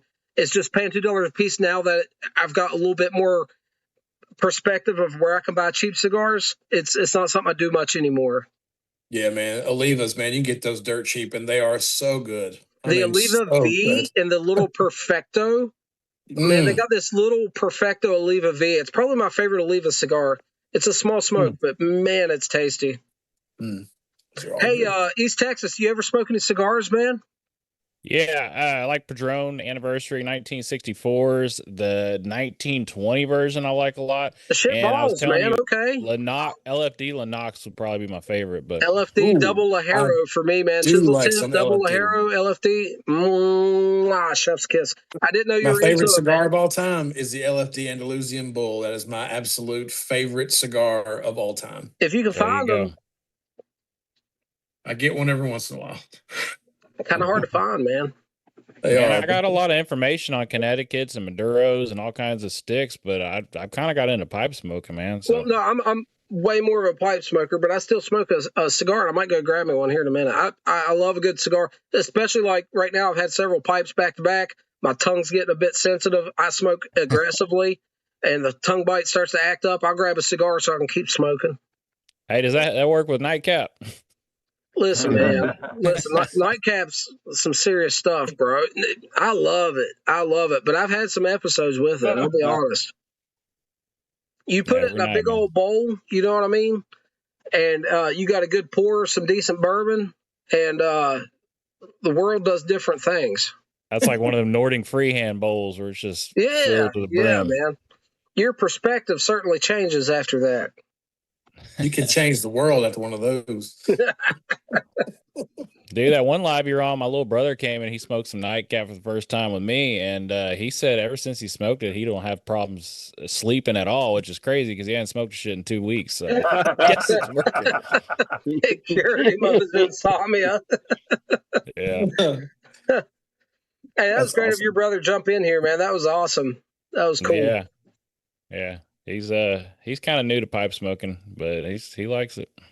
Man, I feel like I am too sometimes. The more I think I know about it, you just learn something new that should have been obvious to you. And Dude, I learn something every day, man. Yes, sir. Yes, sir. I love it. I do. I love it. Crazy thing too was, man, like when you watch people coming into the hobby, you learn some stuff that you don't even think about. Like I was talking about that Easter event where my little brother's sitting there smoking Captain Black Original, and everybody's like, "Man, that smells good." And I got like this high end freaking small batch blend. I'm starting to feel like, damn, maybe I should be smoking my Captain Black. If you want a crowd pleaser, Captain Black is the crowd pleaser, man. Yeah, you know what I mean. I'm not even joking. That stuff smells great. The room note on that is incredible. But isn't it like Lane 1Q? More power to you. I smoked my share of it. Yeah, isn't it Lane 1Q? I think somebody was saying in the comments. Yeah, it's pretty similar. Everybody loves the room note on that one too. Yeah, it's the same as Captain Black. Oh, okay. It's pretty darn similar. Yeah. The Captain Black Royal, whereas the RLP6 is a little bit more like Captain Black White. Yeah. Okay. Yep. Oh, Hey, Toby Lucer's over having an loves a old burly Rumble bear as too. well. Chris was Nice. just smoking that. Yep. That's awesome. Old burly bear is a good blend, man. Oh yeah. Chris, how similar do you think it is to Mass? I've been smoking Old Joe Krantz all day. Well, you are a man among men, sir.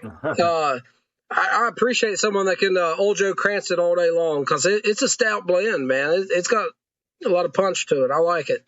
Hey, somebody was saying I try love Mad that Filter. three. Say it again, Never Ace. tried it. I'm smoking. Oh, sorry.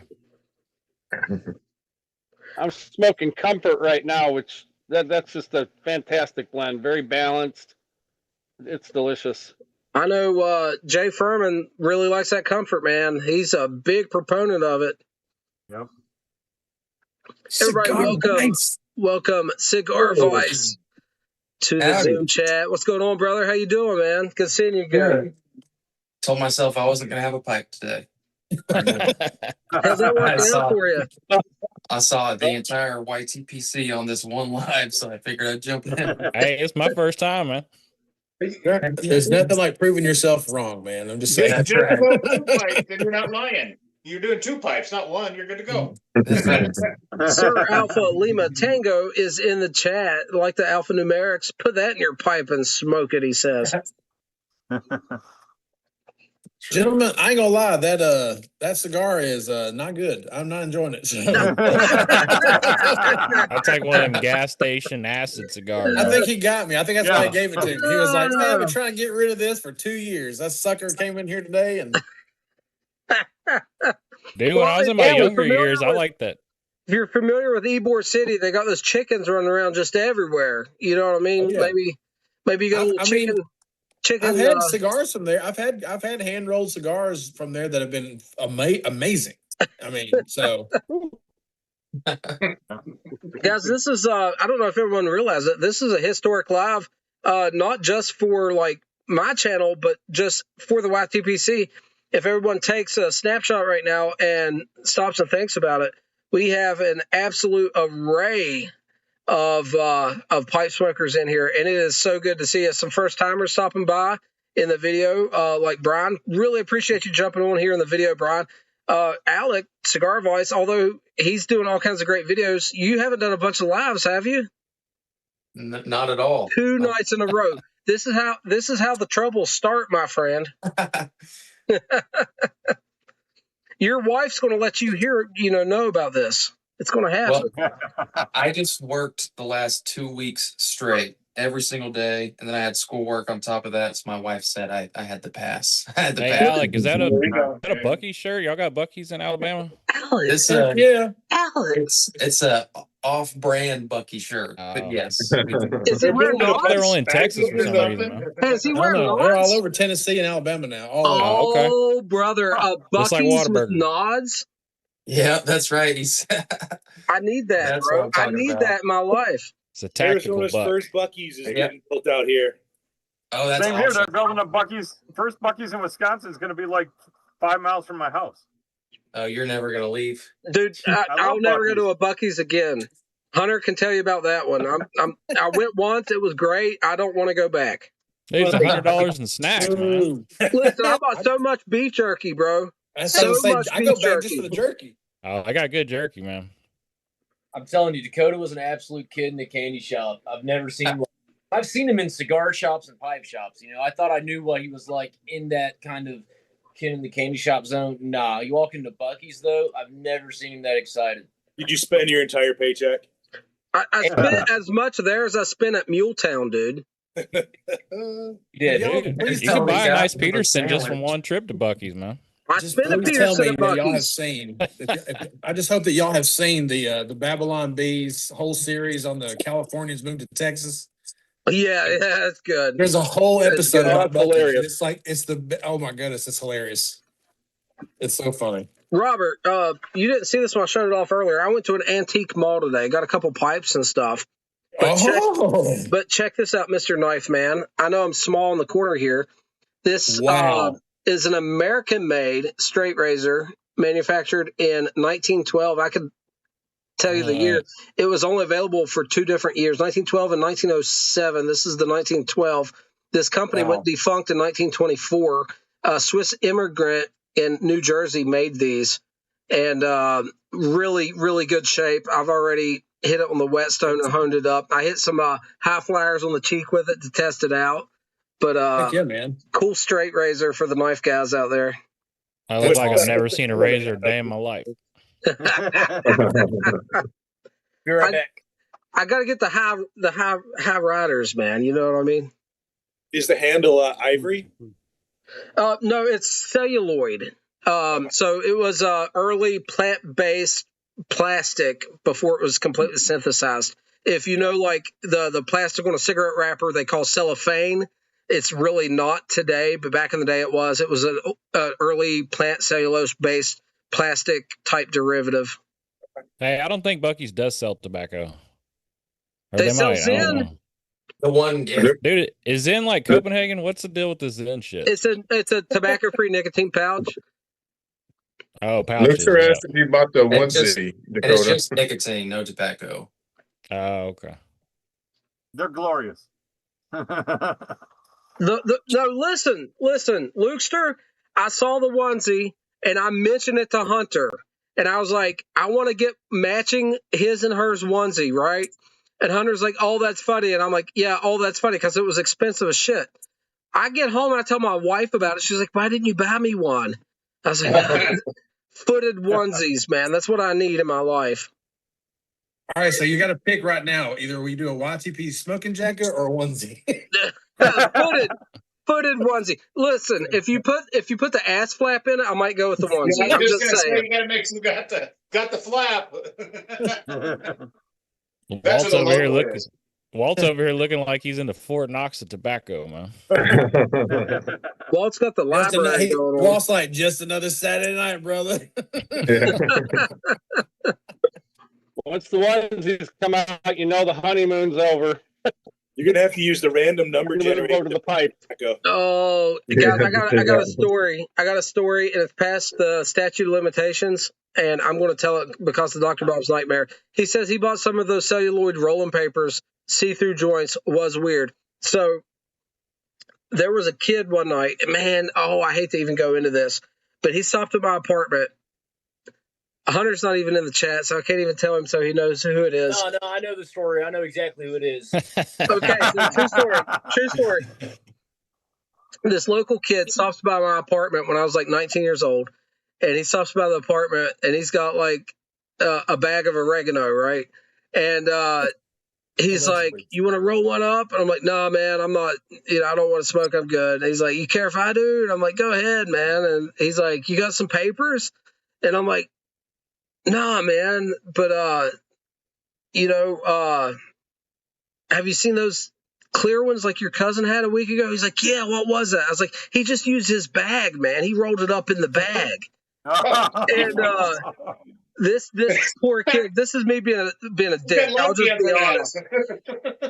This kid rolls his oregano up in the bag it was in on my back porch. And he tries to spark it up, and there is molten plastic dripping off the end of this thing. Oh my gosh. Yeah, that really happened, and I was an asshole for doing this, but true story.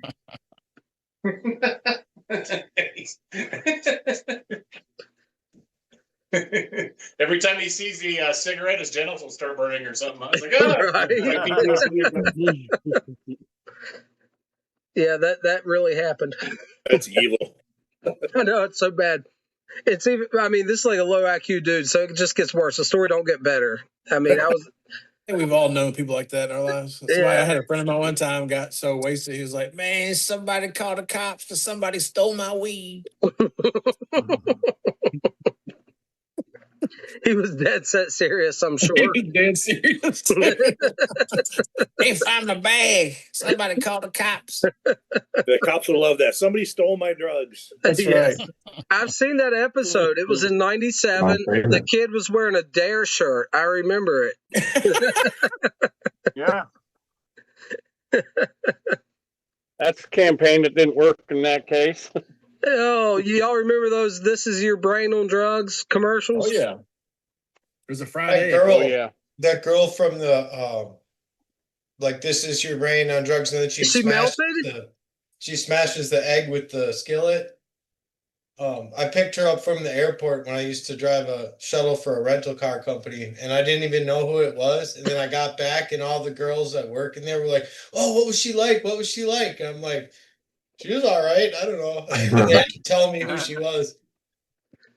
Just That a is little- so funny. Dude. This is the 7. What is it? The Separation. 7. Yes. 7 degrees of separation. 7 degrees of separation.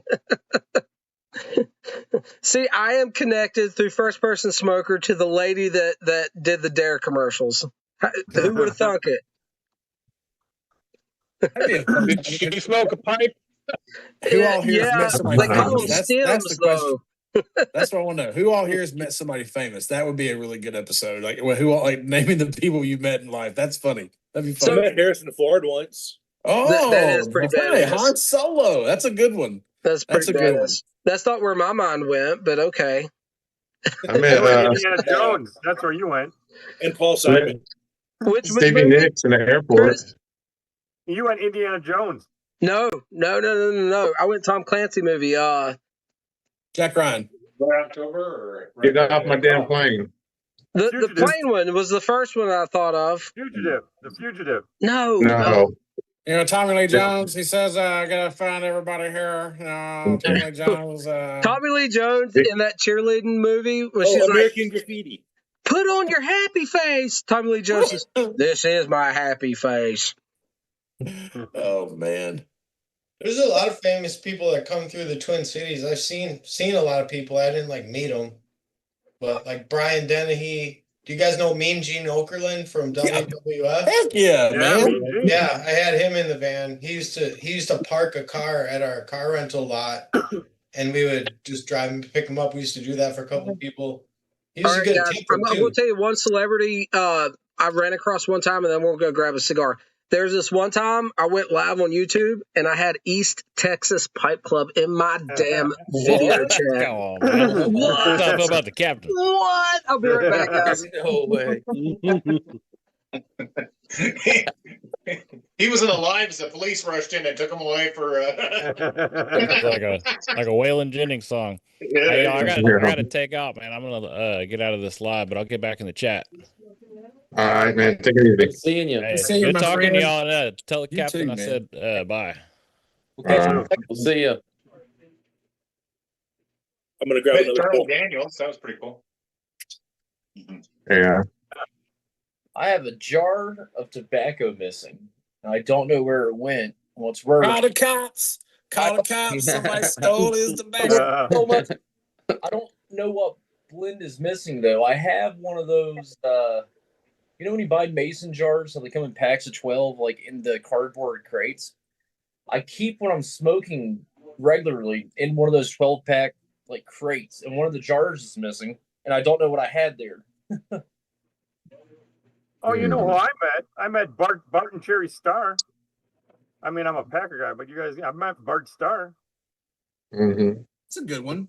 If you like football. I met Stevie Nicks in the airport one time, Charlotte Airport.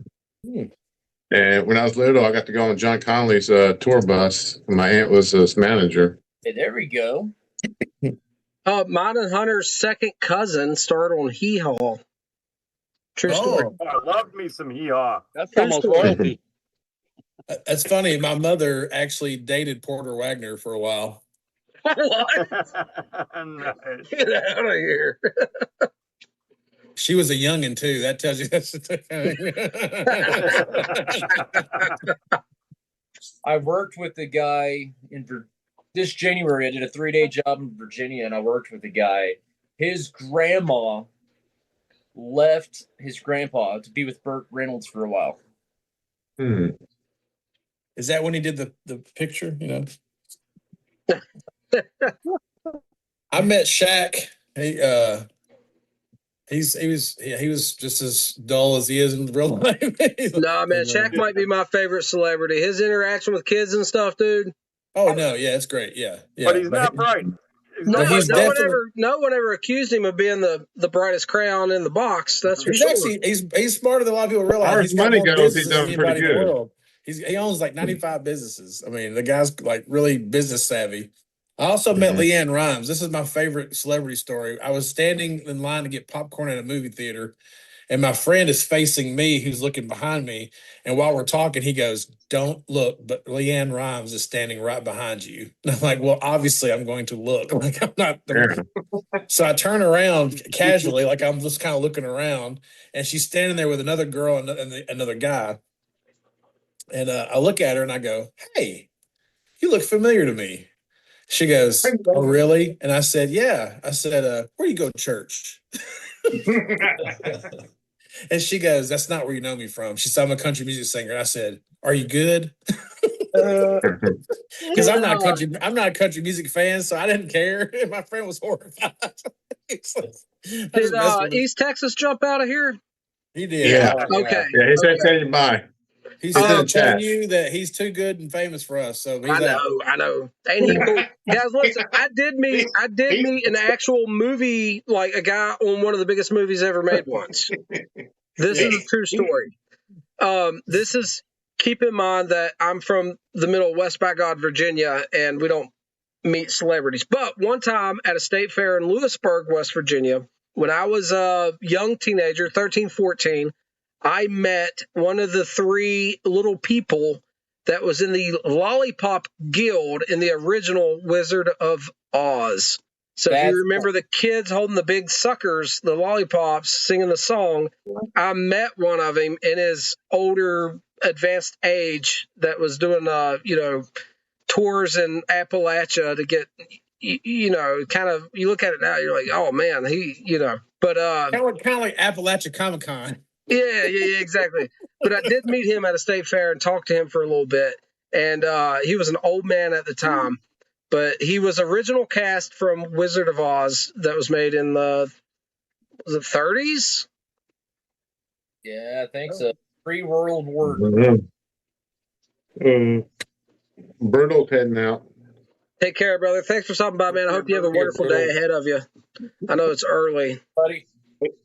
Dakota, East Texas is starting his own live tonight, competing with us, and going to see if he can get to 1,000 viewers here or something, right? He's already there. We get to 1,000, guys. All of us actually have to go. We get to 1,000. I'm popping. It doesn't have to be 1,000 subscribers. He gets 1,000 viewers, I'll equally pop that bottle tonight Lukester gifted me. There you go. I actually went bourbon hunting today. I found a store. It's not close by, and I'm never here, and I didn't have the budget to get like allocated bottles and stuff. But I went to a store today that actually had some selection. I bought a few bottles of more affordable stuff, and but I have my eyes on a place if I want to spend some money on some good bourbon that had some at a very decent price for what it is, right? Maybe in the future. What'd you get?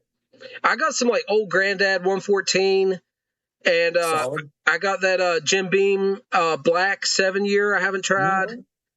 Just like some affordable, decent stuff. Yeah, man, that's great.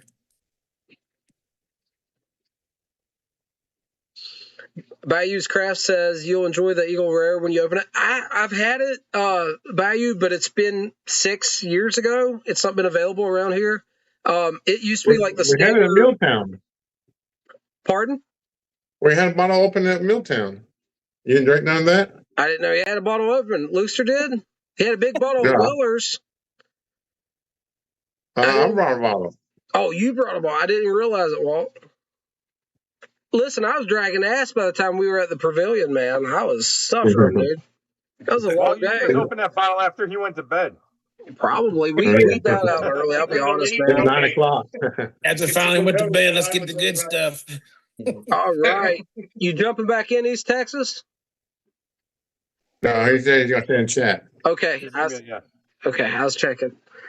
No, I think someone is. Let's see here. Nope, maybe not. I don't know what I was seeing. Sometimes I get a little bit of a notification when someone's in the thing, and sometimes I don't, guys. I'm using Streamlabs OBS to do all this, and it's a little weird, but this is what I used back in the day when I streamed video games on Twitch. It's the one I'm familiar with, so let's kind of use it. Cigar Voice, what you got there now, buddy? I've got some Two Friends English chocolate. That's what I'm smoking tonight. So that one for me was a chocolate liqueur type note. I have some of it. I purchased it. It wasn't my dealio, but I'm like I told you last night, I'm chasing that chocolate note, right? Yeah, it was fun to try. Another one that Josh and Seb from Beyond the Burl really likes. One of them really liked that one. I can't remember which of the two guys. So good night, Justin. Thanks for stopping by, man. Great seeing you. But one of those guys really loved that one. What do you think? What's your favorite chocolate blend? Have you tried both of the chocolate flakes? I've had the Kindle CH flake myself. I haven't not had the Bob's chocolate. Because those are pretty subtle. I love that. Yeah, I gotta go back and try. I got no chocolate out of those. I gotta go back and try those. I got them in my drawer downstairs, but I just didn't. I love the chocolate note in Wessex Burley Slice, and so started chasing like chocolate type stuff. And I haven't found anything that really blew my skirt up yet, but I'm open-minded. That's why you like cigars so much. You can get a lot of chocolate on cigars, man. That's the thing. You can. Yeah. I was gonna say that one that you were talking about that Seb and Josh really liked that had the chocolate note was that Harbor Dreams from the Per Jensen blends. Harbor Dreams is the one they really like. They're like it's like having a bowl of like melted chocolate ice cream. Harbor Dreams. I Yeah. missed an episode. The Or something aromatic. then. Huh. I gotta look that up. Yeah, I'll have to look that one up. I might have missed an episode I didn't think I had. So appreciate that.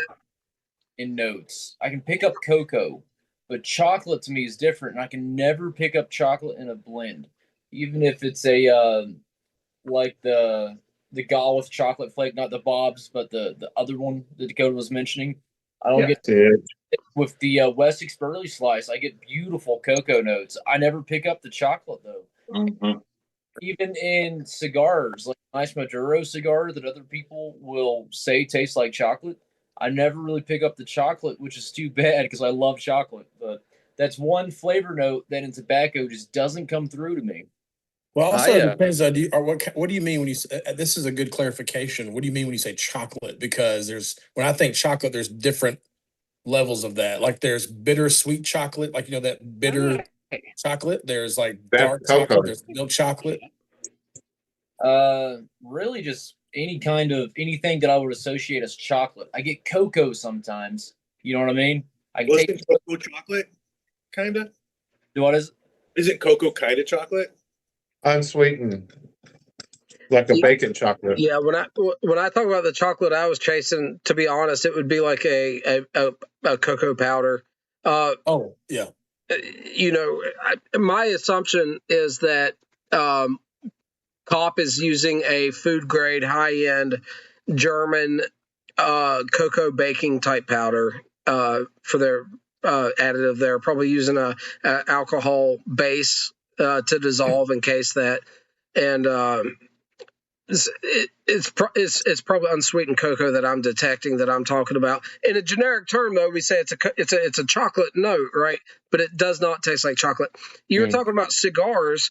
The chocolate note in a soft Maduro cigar that's not very strong. I'm actually not a huge fan of that. It's just ho hum to me. Like that's like for me when you say like a chocolatey cigar. There's some chocolatey I do enjoy. But in a generic sense, I'm thinking of like a Rocky Patel Maduro that's very smooth, kind of chocolatey. That's not always desirable for me, to be honest. Okay. Have you tried Rivertown Dark 70? That's the one, man. That's the one I keep wanting to try. Everybody's mentioned it, but it's sold out. That's like, I bought this, some Cornell and Deal dark chocolate, and then some chocolate Cavendish. And out of the three, the Rivertown Dark 70 is like a chocolate bomb. Yeah, that's what I hear. Yeah. I hear it's like I hear the room note, the tin note, and the flavor is like brownie batter. Yeah, because I'm going for because I love the Peter Stokeby pistachio, Yeah. and my wife and I love Dubai chocolate, and so I'm trying to make like a Dubai chocolate aromatic. Yeah. And this is hitting that chocolate for me. What a cool idea, man. What a cool Kim idea. Byron has a Dubai. Kim Byron has a Oh, really? Dubai chocolate blend. Yeah. Sounds good. But you know, I know one time I picked up a pouch of super value chocolate. So like a very black Cavendish forward chocolate aromatic. And I smoked that. I didn't get chocolate out of that either. And other people swear by it. Everybody swears it's a good one. There's one used to be sold by Pipe Tobacco. You might remember the name of it, Hunter. It's C. Leve. They made like 3 different flavors. One was caramel. Cess Levy, whatever it is. I have a pouch opened. C'est la vie. Yeah. So They had a good chocolate and a good caramel kind of budget pack. All right, well, I got a discussion for you. East Texas is asking about how difficult is it to make your own aromatic. My input, and Walt knows more about this to me, but I would say like get some unsweetened bulk Cavendish, alcohol case it with whatever freaking flavoring you want, and load it up. What do you say? I think it'd be pretty easy making aromatic pipe tobacco. I'm not saying it's going to be good. Yeah. But That's something that aromatic you have to experiment with. Yeah, I like my aromatics where you still taste the tobacco kind of forward and just like a little bit in the back of the flavoring. But the heavy case stuff, that's harder to do because me and Hunter had this discussion today, Walt. Exactly what you said just kind of summed up both of our preferences. I love a good flavoring, but I still want it to be tobacco forward, man. I want to taste the tobacco. Everybody, Pipe Philosophy is in the chat. Brother, you've been on my mind a lot this week. I hope you're doing well, man. So good to see you in here. What's up, Chris? Yeah, he says he wants to make one that smells like a pine tree, which I think would be cool. I love the smell of pine, actual pine. You know what I mean? Yeah. That's an interesting idea. All he's got to do is just get some of that old man copper and put it in his beard. He'll get all the pine he needs then. The one I got's not pine though. The beard balm I got from him, it's I don't remember which one it is, but I have some Dr. Squab's, Dr. Whoever pine tar soap. Dr. Squatch. Yes, yeah, Dr. Squash pine tar soap. That stuff, man. I was lathering up with it when I first got it, and I start to rinse off, man. And I look down, and I'm like, I was not that dirty. What the hell is going on? Like, it took me aback for a second. It was like that time I got some Irish Spring body wash one time, just on a whim, and I didn't know that right below the description it says with cooling. You know what I mean? And I'm in the shower with my loofah with this Irish Spring body wash with cooling. And there's certain parts of your body when the with cooling hits, it really hits. You know what I mean? Make you want to whistle. Make you want to whistle. Listen, I didn't know what was going on.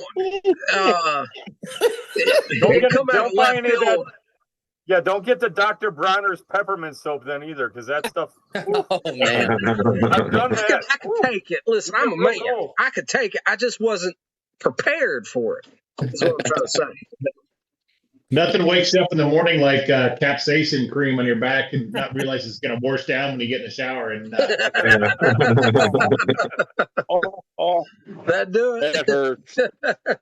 See, I can't tell. This is my soap preparation H. It's just blowing me up. And you can't get it off either. It's terrible. But anyway.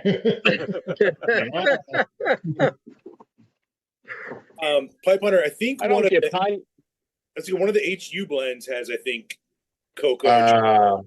What was it? Untouchables has a pine nut. I think Nashville County does as well, Walt. That it may have. I love that blend. I'm convinced that the Burley Flake crumbled up within Nashville County. Keep in mind, it's coming out of the Copp factory. I am convinced it's little pieces of Wessex Burley Slice in that Nashville County. I absolutely love it. Carrie is in the chat, and a very good evening to you. Pipe Philosophy says it's great to see everyone. So good to see you, man. So good to see you.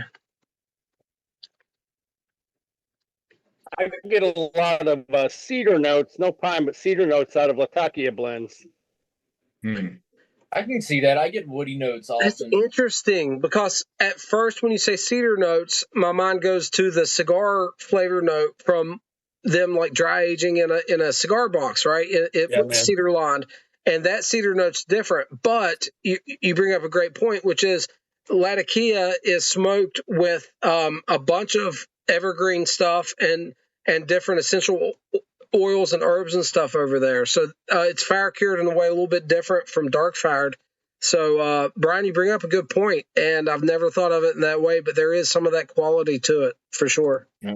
Guess that's why it smells like I a know campfire. we have cedar groves.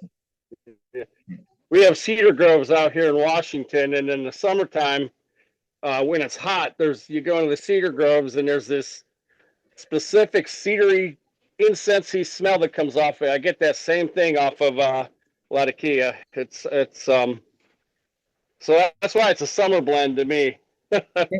Anything with like pirate cake, that's a summer blend. I always get a lot of wood notes from Latakia, and it varies depending on the blend. But it's not just a typical woody note that you would find in let's say, dark fired Kentucky. It's a more naturally aromatic woody note.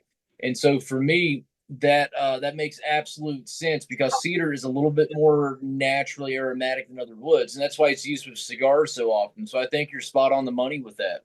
Hey, Carrie smoking the Port Guardian. Is that the one we were not just talking about? No, Harbor Dreams is. Port Guardian's the Red Virginia one. Okay. That's outstanding, though. Hey, Brian, if you like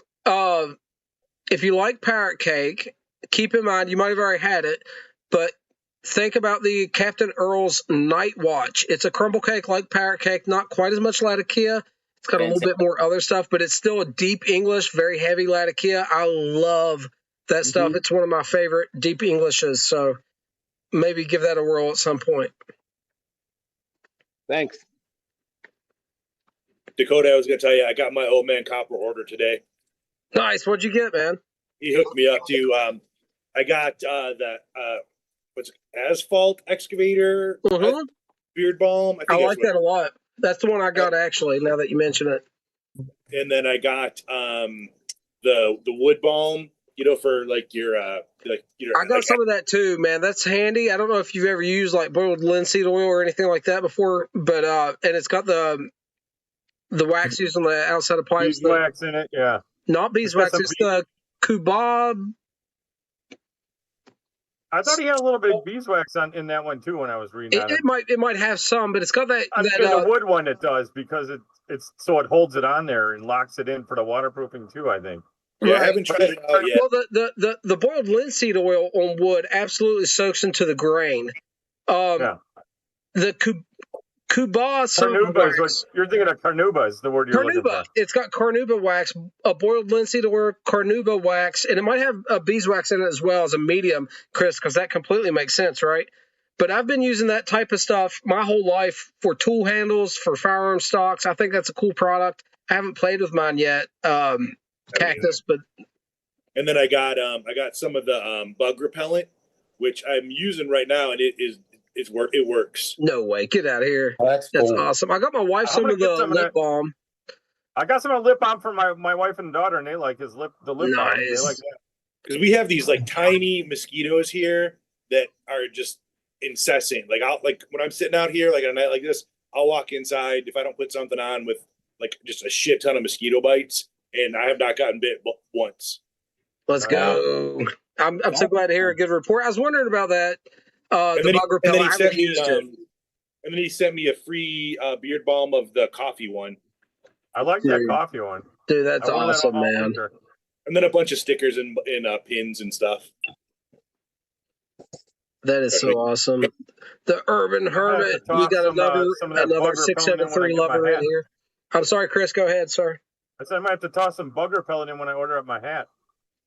It's working. I do, man. Guys, this is the new hat. Well, you got the other one, right? Oh, he's not there. Yeah, I got that one. Yeah, this is the new design one, and it's a sturdy hat. This is a little bit stiffer than I'm used to, but in a good way. It's a really nice hat. I'm I loving think I it. might go with the smoke eater one because I'm like, I'm wearing a hat that says smoke eater on it. Yep, sign me up. Yeah, it's pretty cool. Yeah, I'm gonna re up on the bug repellent one. It's because it's working so good. That's awesome, dude. I'm so glad to hear it. Where I've been working close to the river, where Dakota fishes and sends me messages of, the fish he catches. Well, anyways, bugs have been eating me alive. Even the gnats this year have been worse than usual. And I've got a couple spots, my right hand and then my left, I guess, underside of my forearm, 2 really good bites. Well, use coupon code YTPC for 15% of all orders at oldmancopper.com. I love it. Perfect plug. Hey, do you know if the bug repellent has any juniper oil in it or anything? Zonder's very much allergic to juniper, so I can't. I got some problems with beard oil that. Yeah, I'd be gets well careful with it. everywhere. Then I'm not sure. Hey guys, we got Steve from the Black Forest of Germany in here. We can ask him about the HU Burley, if it's still available in Germany or not. We were just HH Burley, yeah. Sorry, HH Burley. Is it still available in Germany? We've heard different things. Do let us know. That would be most interesting. Scott is in the chat. I don't think he's been in the chat. Yeah, he has. Man, what am I doing? He's heading out. Good night, Scott. I'm so sorry you've been in here. Guys, there's so many people to keep up with. Will Bill stop by? Skeeters and ticks can go right back to Hades. I agree. It says oil of lemon, eucalyptus, catnip oil, cedarwood oil, beeswax, coconut oil, castor oil, and something else I can't pronounce. It's working. It's all natural, too. It's all natural, yep. Nice. Heck He's at Georgia Bushcraft right now, and I don't know if you guys know about that. That's a huge get-together. It's so cool. I'm so glad he's got a table going on there. That's going to be a lot of fun for him. I hope he does good. He said he was as of about midday. He said he sold a lot, so it's good.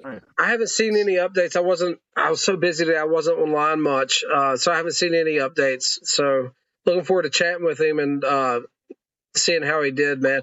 There's going to be a lot of people there I actually know about. So one of the hobbies that I've been into ancillarily is survival bushcraft type stuff. So there's going to be a lot of people and vendors and personalities there that he's going to interact with that I don't know, like I know you guys, but that I follow.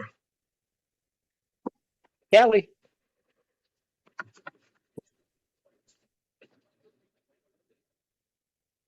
And I have moved on, by the way, to Freiberg and Trader blended cup plug. Dakota and I was just talking about this. I don't have any left. Yeah. Won't you send me I some love over? Very little. Amazing. I love that one.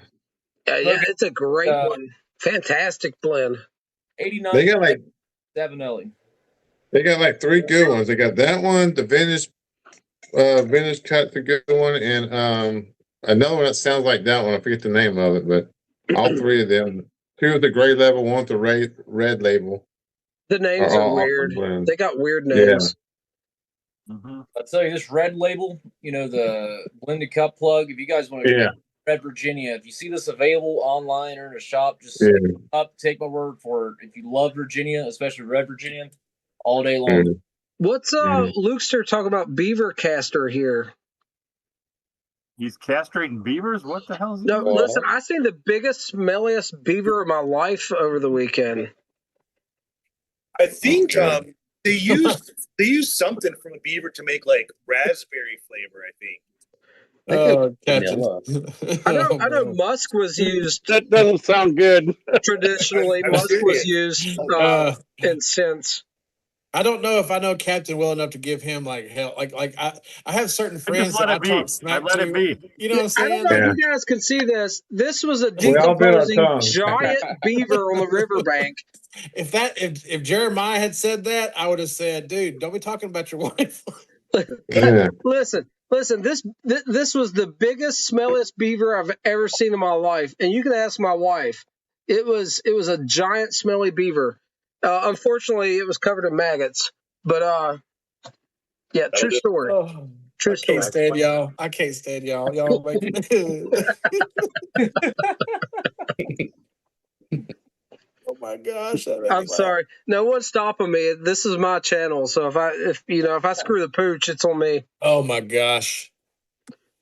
I saw this article the other day. It made me laugh. It said that you've got really good friends when you can give them hell, like when you can really just like talk smack to them. Yes, sir. And I think Yep. that's just the greatest thing ever, because I've got certain and it made me think about my friendships. I think about, man, I got so many friendships, like people at my church and stuff, that we're friends, but then I have certain friends. Dang, man, like we rag each other all day. And I mean, they're the best friendships too, though. But you know what? I will tell you right now, if I call somebody right now and said, "Hey, I'm in trouble," That's right. guys that I rag would be there tomorrow. If I wasn't that comfortable with you, I wouldn't give you that hard of a time. No, I get that, brother. I get that, man. I had to Google the beaver thing just to make sure I'm not crazy. It says it's an extract from the beaver's castor sac called castoreum. The castor sac is an organ near the beaver's anus. Are you talking about the whiskey? There's a whiskey that are you talking about this whiskey? I've never drank beaver anus juice, Robert. It's used to create a raspberry flavor in food. There's some kind of whiskey in Pennsylvania, and it's called the Beaver something. It comes in a little bottle like this, and apparently it's like made with some kind of beaver excrement or something. I don't know. Musk from like musk rats. Manuel Glenn Musk. It was used in perfumes forever. Imagine that for an aromatic. The beaver anus juice is news to me. I'll have to Cactus. I'm going to look it up and get back to you, buddy. Have y'all not heard about Cornell and Deal? Cornell and Deal's small batch coming out next year called Beaver Musk. It's coming out around the Firebird Lake. Boys, the wheels are falling off. Let's we go can back have to a theme tobacco. song. We could play Primus, Winona's Big Brown Beaver. Yeah. Dakota, I think I found a chocolate blend for you. I'm smoking it right now, and it's my first go of it. Okay. It's the new Ken Byron's Beef Frogs Midway. And the reason why I think you'll like this is it is like an English. It's all these, all those frogs are based off of like an English base. But this one has, and I can taste it, more burley in it. It's American English with burley and a light touch of chocolate. American English with burley and a light touch of chocolate. And a light touch of chocolate. Wonder if it's available. What's the name again? It's available. It's called Beef Frogs Midway. Okay, give me a sec. I really want to bring this up. KBV. Are you looking for more of like an aromatic chocolate or just something that's subtle? Yeah, and this one isn't aromatic. This is that subtle notes. And I've been smoking. I keep trying to figure it out, and I'm getting towards the bottom of this bowl, and I'm like, it is. It has like, it gets that burley cocoa notes that we like. Dakota, that we like in burley, like that cocoa note. But it then has like this weird, it gets more chocolatey where you get that creaminess of like the chocolate creaminess to it. And it's probably because of the Latakia mixture with it. Well, I'm ordering it now, and I'll tell you why. Everything I've had from him, and it's only been a couple, has been out of the park, man. Just completely nailed the description was spot on. Like nothing was overhyped and sometimes in the description of what you get, you're like, yeah, but his stuff has been pretty spot on. So I'm going to order some now, man. I appreciate the suggestion. This sounds and looks incredible. Hey, Lucius said this kind of talk is why he can't jump on the live videos. That's an excuse. I'm calling bullshit. He says I can start beaver conversations from the chat. Oh yeah. He's a good guy too, Ken Byron. I think it was Jupiter Slices. Yeah. And they came in moldy. And, and a little bit of mold. I told him.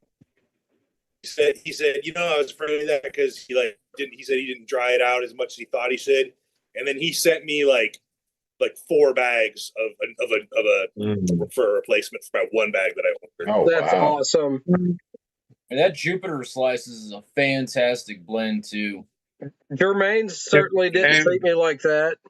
Keep an eye out. If you order a lot from them, you're building up points that you could get free stuff. You get like a few pouches for free if you check out how many points you have. Does KBV I didn't realize it, and I got I like got 3 like drops. $70 worth of points from the guy. I'm like, I'm just waiting to cash. I'll probably Holy buy cow! a Yeah, I didn't know I had them. I just ordered some stuff one day and I seen them. I said, I'm gonna try these, and I didn't pay shipping or nothing. Okay. Ravenswood I bought a does it bunch of too, Walt, DMP so and pay I just attention there. Who's that? Ravenswood does points too. Is Okay. KBV Check your Ravenswood. Frogs Overdrive? That's the vapor. Mm-hmm. Yeah, I need to stock up on that one because I've been hearing some great stuff about it. Hunter has some of the Kraken whatever. Kraken Whack. Kraken Whack is good. You just I gotta like dry it out. that. I don't think Hunter's opened his yet though. I tried that yesterday. I haven't had time to dry it out yet to smoke. Usually I smoke tobacco pretty moist and be okay, but that one was a little bit more moist than I'm comfortable with. Yeah, I tried it out myself, but I did like it. Well, I'm glad to hear that it was good, but like you said earlier, Dakota, I've never had a KBV blend that I didn't think was fantastic. Me either, man. No, I haven't had that much though. I'll be real. I tried his banana nut bread one and it didn't work for me, but I'm not a huge banana guy either, so that might explain it too. Yeah, I don't think I'd even try that one. So Did you try his dark chocolate it chili, was so Chris? different. I tried it. I got the Dubai chocolate and the banana nut bread because they dropped at the same time, and I was like, all right, let's see what they are. Mix them together. apparently, I've lost my password for the Kim Byron website. It's I got a Kim tab Byron pulled up. value. I'll order it later. Here, I'll give you my password and you can just send it. Thank you, brother. Appreciate you, brother. Value Yeah. Crafts says, what company was that, Walt? Kim Byron.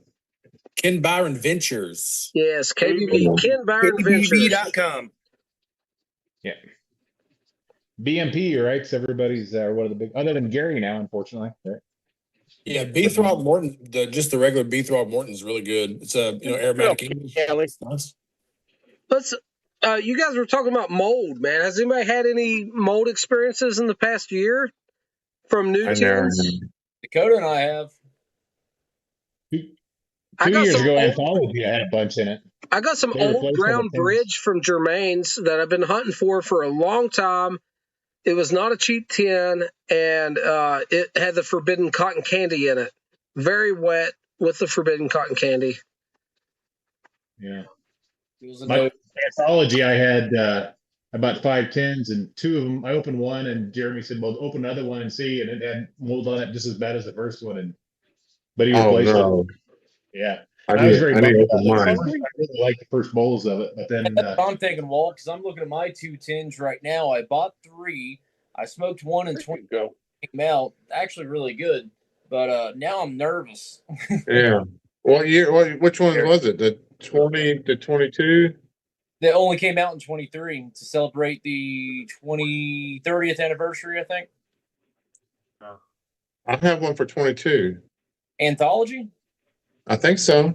there was 2, right? I thought he did 2. The old Yeah. one and one the next year. I thought There's the first one that 23 was I don't have. 10-year span. I think it was Yeah, 93 to 2003 or whatever it was. Or right. Yeah. I can't remember the exact years. It was like a 10-year span, and then the next one that came out was just a Oh, 1 year. That was really tough. 22 that I So had. which one had mold then?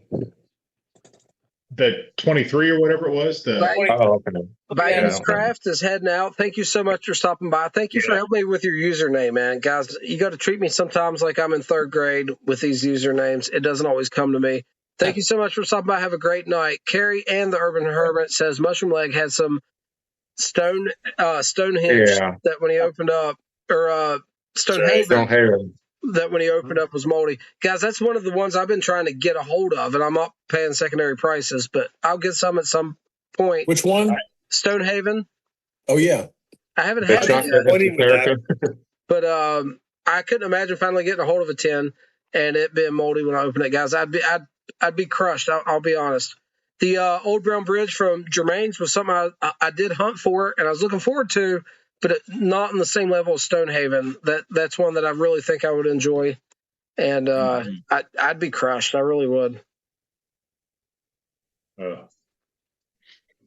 now you're making me. I was lucked out this year and got a 10 and a bag of it for my brick and mortar, actually, at Stonehaven. I haven't opened them, so now you're making me nervous about that. I know, man. This is a damn thing, dude. Do y'all know who makes summer English flake and winter time flake? There's Cornell and Deal, I think, is a Peterson thing. I think. No, this is a this is my friend sent me this from Rome, and I've seen these tins before, but I don't know who makes them because I can't. The picture's kind of fuzzy. Is that was it 4th gen? Let's see. It sounds like that Komodo, don't it, Hunter? Yeah, because 4th Gen did a summer, winter, spring, and autumn. Oh, the winter. Right, that's what I was saying. Yeah. No, this looks like a little square tin, and it's a very unique looking. Oh, Samuel Galworth, I think, did some. Yeah, I think that's it. Yeah, I think it's what it is. Okay. And then he's also I think Peterson had some too years ago. Robert McConnell, Old London Pebble Cut. Yeah, that's good stuff. That is. We had some of that. We had some vintage stuff. Hunter, what year was that? 70s. 70s. We had some from the 70s. It was incredible. It was at Muletown, right? I got some of that too. Yeah, Nat King had that. That was Ashton though, wasn't it? Yes, but still the same. Produced by Robert McConnell. Okay. Yeah. Also, Robert McConnell Black Parrot. Black Road or something. I didn't Black Barrett. Barrot looks like maybe. Black Beret? Is that how you spell beret? Maybe that might be beret. Yeah, it could be. I don't know. I have no. It's a parrot. It's a parrot on. There's an actual little parrot on it, so it's called Black Parrot Special Cut. No, that's to me. I haven't heard of that one. I don't think that's available in the U.S. market, man. I know. What a jerk if he didn't get anything of that. What Another an one asshole. listen, I know how he is too. My friend Greg, I'd be like, all right, so what'd you get? He's like, oh man, I didn't get none of that, man. What the heck? I want to try that Peterson Dark Flake.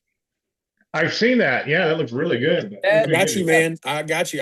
That's on my list. I don't remember what's in that. It is the old Dunhill Dark Flake, but when they came back out as Peterson, it was one of the blends that they made, reintroduced, I should say, for the European market, but not available in the American market. And yeah, that's you have the Blue Flake, which they call Light Flake, and that's available to us. But there's also the dark, more darker Virginia version of that that's available in Europe. What's in it? It's just a Virginia Flake. Virginia. Yeah. Oh, okay. I got the Dunhill one. I didn't know Peterson put it out. Yeah, but only on the European market. I didn't find that out until recently. But the Dunhill, and like I was telling you all, that we lost for good, that I really miss, is the days. What do I call it? Oh, ye sign. Yeah, Ye Old Sign, and it was Ye Old Sign. But it was really good. Definitely had those black tea notes. Great blend. The other one, the Espeteric, what do you call it? Espetif or whatever. It had a tea note to it too. Yeah, I never tried that. Aperitif, maybe. Yeah, aperitif. Yeah, Dunhill Aperitif. But you said Robert McConnell made a match to it that was even better, so I need to try that one. Well, right. I've got a close up of all these tobacco. This is in Rome. So let's see if I can read some of this. So we got Robert McConnell Black Parrot, Robert McConnell Old London Pebble Cut. I've got Rattray's Hal of the Wine, Marlin Flake, Brown. Oh, that's available here. Yeah, we can get those. Rattray's All that stuff's not available here. You need to tell the dude to bring as much on in his carry-on as he can get, or mail him back or something. No, Rattray's Professional Mixture. I've seen tins of it on the groups. I don't know what that even is. Rattray's, it's available here. Buckingham, Rattray's Tower Bridge. Let's see, a lot of Borkham Riff stuff. Nobody cares about that. Stanislaw. What year? Yep, the brand is called Stanislaw. No idea. They make some aromatics, and I got their. They make a Virginia Perique that's pretty good too. They have a London mixture, a Balkan Latakia, and a Danish blend. And then there's that wintertime flake and English summer flake. They're the little square metal tops. That'd be go. That's Gallagher. They had them at Milltown. We got Davidoff English, Davidoff Danish. We got Robert McConnell Regent Street. Yep. Robert McConnell Ready Rubbed, 5-year mature Virginia. Yep.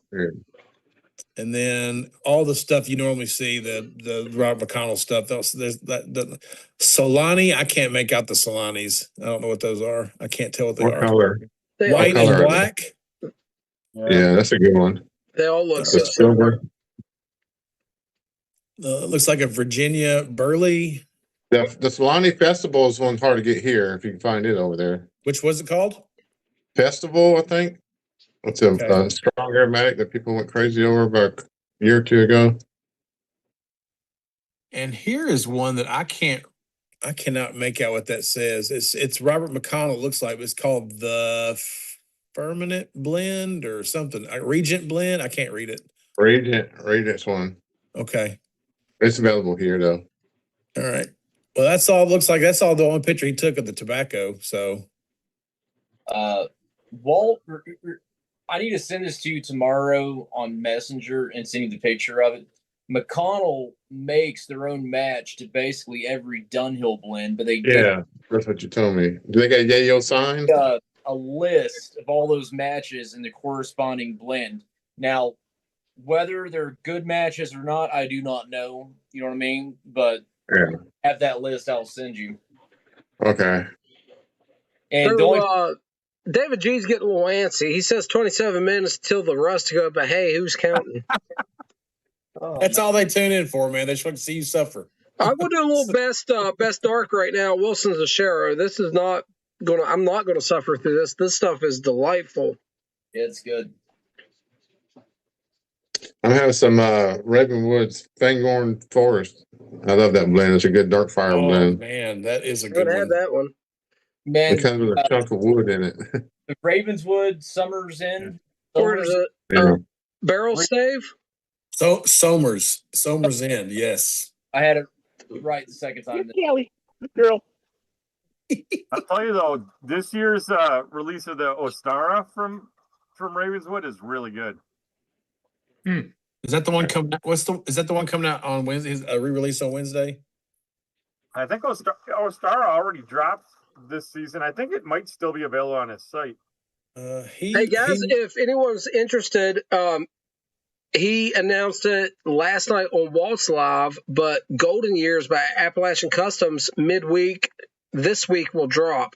So if anyone's interested in the Golden Years blend that me and Hunter reviewed on the podcast tonight, will be released to the public midweek this coming week if anyone's interested. Hey, I'll probably miss it again. Lukester asked how toots of Ruska has he had today, and David said, I don't know, 6 or 7. I think. A wild man. He's an animal. It sounds so disrespectful, and I don't mean it that way, but he is an animal. Rustic in the bloodstream. Yeah, right. Blood in the his lab results come in, and they say, "Sir, we need to study you for science." Yeah. At this point, he's addicted to it. You don't say. They're gonna come find out. They're like, this Rustica actually cleans your arteries out. He's totally healthy. Allegedly. Allegedly. He's a doctor. He knows what he's doing. That's right. That's right. We're talking Ravenwood's blends, yeah, and the Virginias. I've had the 2024 11th Day of Christmas. That was really good. But the 2025, he knocked it out of the park. And assuming he does it again this year, I'm going to buy my limit of that. Because tin of tobacco usually lasts me a good while. I swap between a few things. That tin lasted about 3 days, which is really good. I got a question for Steve from Germany. And wondering if Steve from Germany does any of this lovely German snuff. I'm a big fan of German nasal snuff. Back it up so it focuses better, Dakota. Say again? It's out of focus. Yeah.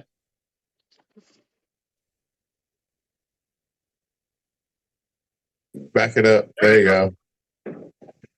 Fresco. Yeah, this is the first. This actually isn't my favorite one, but I love this Bernard stuff. It was bought out by McChrystals, but the McChrystals is doing it justice. I believe they're doing a gre's job. But if anyone's familiar with German naval stuff, they have such a rich history there. It is man, it's so unique, guys. It's very coarse, very moist, semi-fermented compared to a lot of the other stuff. But it's good. I had one that was very coarse like that, and a black thing like yours. It was probably Bernard's then. Yeah, maybe. Dakota, is that coarse like the Gawa stuff? Galwa snuff's not nearly as coarse as this. This is chunky coarse, man. This is I'll put it this way. The Gawa's like Fire Dance, and they're black, whatever the heck is the coffee one. That stuff's pretty freaking chunky, man. It looks like instant coffee. I'll tell you what. Do you remember that old game in the 80s and 90s where you would have the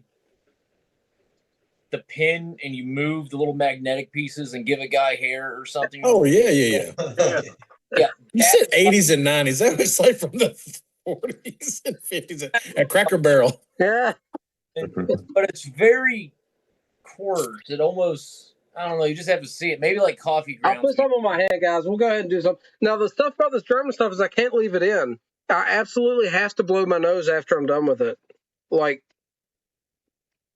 is that chunky one? You can feel it going down. Yeah, it's. Let me see. It's going to end up on my keyboard. It's quite delicious, guys. It really is. But it's moist, it's chunky, semi-fermented, and then the flavors are unique to the German snuff. None of the other stuff's got the flavors that the German does. It's rich, but it's almost overbearing if you leave it in there. I don't know. You'd have to try it. It's really nice. Now, here's something interesting. Now that you bring it up, the German snuff, some of it, I do get an actual chocolate note from with the German stuff. Mm-hmm. Yeah, a lot of herbal notes as well. We were talking about the like people were talking about juniper berry and stuff like this. There's a lot of like herbal floral notes in it. It's hard to, but it's like fermented. All these notes are fermented. It's really hard for me to describe. Like a gin of snuff.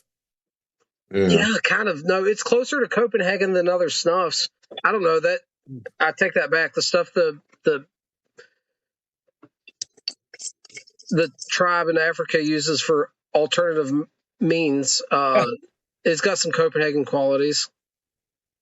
Maybe Hunter can tell you about that. Like how they use it? Mm-hmm. That PDF I sent you? I had to delete my history after.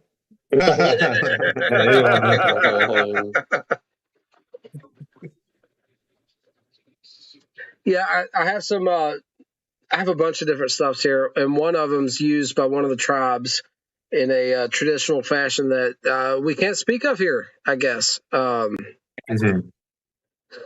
of the Keepers of the Briar is in here. He says, wow, a plethora of guests today. Stop, League. Lukester says David G uses a neti pot for snuff. I just envisioned doing a line of it or something on the table. Yeah, I mean, some of it's that good for me. I can almost do that. That Samuel Galwith Celtic Talisman or Celtic Talisman, it is incredibly easy to take and delicious. And I don't do aromatic pipe tobaccos, but that aromatic snuff is so pleasant and easy to take. It's delicious. Yeah, the Celtic. Have you seen this one with the garlic on it? Garlic? Nope. Garlic? Nope. It looks like a clove That's of garlic. Indian. It's got to be Indian. It looks like some Buddhist stuff. It looks like German on the back of it. Well, do us a rip of it and let us know what it tastes like. Yes, Come on, we're gonna do it. There's nothing like fettuccine Alfredo snuff. I'm telling you right now. Come on, Walt, let's do it, buddy. You're the man. The Toke cheese and bacon is Yeah. Alec, I horrible. didn't try it, but I wanted to, man. I'd seen I that. thought it would be like cheddar, but it's like blue cheese. Oh, Right in your nose. He just got that. He just got that in there all day too. You can't get rid of it, even if you blow your nose. You So probably need just- a neti pot for For that. some reason, I'm in the mood for wings all day today. I don't know what's wrong with me. Would you like some blue cheese in your wings? No, man. I did some stuff earlier. Just bring me the wings. I'm good. Walt, you got to keep talking to make you big, but I want to see you do this. You got to say something. No, I'm not gonna do it. Y'all go Oh, ahead. come on, man. Teasing us. At least Well, open I it do it tin. off camera my first time. Okay. At least smell it in. Open I it do tin, have some of the smell it. Celtic. Dude, I got that's some part of the Celtic fun. It's talisman. for us to Have you suffer tried that with yet, you. Walt? What? That The one I just Celtic showed you? No, talisman? I just opened it. It had a seal on it. I just opened it. Listen, I want you to try that as soon as you get a chance. It's an easy to take one. It's an aromatic. It is delicious, easy to take. Oh, the other one, the Celtic. Yeah. No, dude. Yeah, it's in a little baggie like this though. Someone sent me a sample Whenever of you get a chance, try that, and I'd love to hear what your thoughts are on that. That looks Okay. like a bag that a cop plants on somebody. I did. Yeah. Hey, Walt, that one's easy to like Dakota was saying. You could take that now, honestly. I mean, it's a very gentle, easygoing stuff. Just give it a little sniff. Yeah. Don't try to inhale it like cocaine. But just kind of let quick. That's a friendly one, man. That is the most user friendly blend I know of. A big pack of Bernard. You heard of Bernard, Virginia? Yeah, so that's I don't think it says Virginia. That might say vintage. It says Virginia. Let me see. It sure does. Bernard is the German company I was just talking about. I'm unfamiliar with that blend though. He may have spelled it wrong. I don't know all. No, I don't know all of their stuff. They have a pretty big lineup, Walt. All right, so if you are a snuff rookie, like so you snuff guys, like so if I were to buy my first can of snuff this week, what would you recommend? I'm curious. Well, you're not going to be able to find a can of snuff this week. It's Oh, the availability is that bad, guys. It's really you got to plan Wow. ahead. It takes months and months unless Yeah. you know that it's in a store somewhere. It is Really? so hard to get. Yeah, it's so hard to get, man. I started with Toke, and it probably took about a month Yeah, for it to get here. absolutely. But that was like, I didn't know anything about it. I don't know how I even found out that website existed. I just ordered some. And I've ordered from Toke, and we had problems, but he got it to me. I've had problems from Mr. Snuff. I had big problems from Mr. Snuff, and I had to hit him up on the Discord. And at like 2 a.m, he made it right for me. And I'm like, dude, you don't have to do this right now. He's like, nah, let's figure this out. Isn't there a weird thing where Bad Cat has to sell his stuff to another country and then have it sold to the States or something? That's what he was trying to do, but it fell through. That completely fell through. That whole damn thing fell through, unfortunately. speaking of falling through, Walt has talked about Frog and Fable. Did you see his big post that came out? Boy, that was a big shocker, wasn't it? Shocker. What happened? They folded up, buddy. They threw never in the started. towel. It was a scam the whole time. Thank you for your interest. We're going home. Wow. We took our ball. We're going home. He never released the first. Buying our stupid coffee cups. They had pipes as well. They commissioned pipes. They commissioned one pipe they gave away to my One pipe. Right. Yeah. It was one frog pipe. The one frog pipe from the Catholic Pipe Company, but they didn't want to tell you that up front where they actually got it from because they couldn't tell you who made their pipe. And I was The like, people who made it didn't want them to know, probably. I was like, people might probably want had to to know sign where an it came NDA. from or who I want you to make this pipe. You want us to make a frog pipe? Yes. Let me tell bring anybody. something up, guys. Let me bring something up, and I haven't publicly talked about this much. Hunter, I was in Beckley today, and I thought about going to a certain cigar shop with a lounge, right? And they probably got a cigar I'd like to have, but I told Angela, I was like, I really don't want to support them any longer. Right. And I want to give a little bit of a rant here, guys. There was a company local to me that early on in the podcast and my YouTube stuff, I try to support these guys. I purchase their cigars, try to give them away in giveaways. and bring up their name. And this cigar company, it took me a while to realize it wanted nothing to do with me. There's only one cigar company based in the state, and anyway. What? Yeah. Kind of a long story and a lot of aspects to it, but I really try to promote this cigar company because it's based out of my state. And I was going to the shop a lot, buying a lot of sticks. I was trying to promote their brand, and like face to face when you're buying stuff, they were nice to you.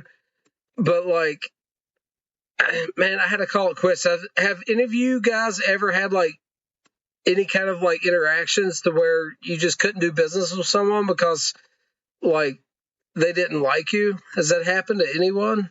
They didn't like you? Not in sales, man. No, I mean, every time I meet cigar reps like weekly at the Mission.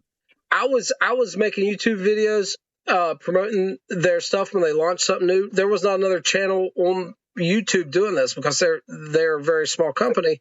They at least normally pretend to like you. Yeah. At least, right? Well, that's what I'm saying. That's what I'm saying.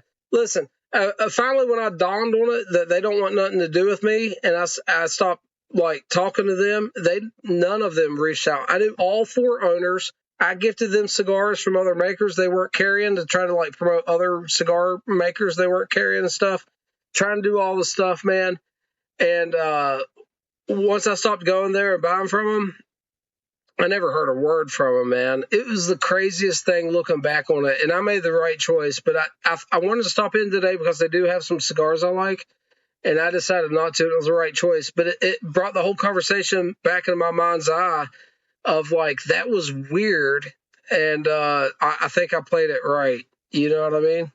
I mean, the closest thing I have to that, for those of you that, I mean, y'all have heard me talk about the Mission here in Spring Hill where I live. It's a fantastic cigar lounge. That sounds really cool, by the way, Robert.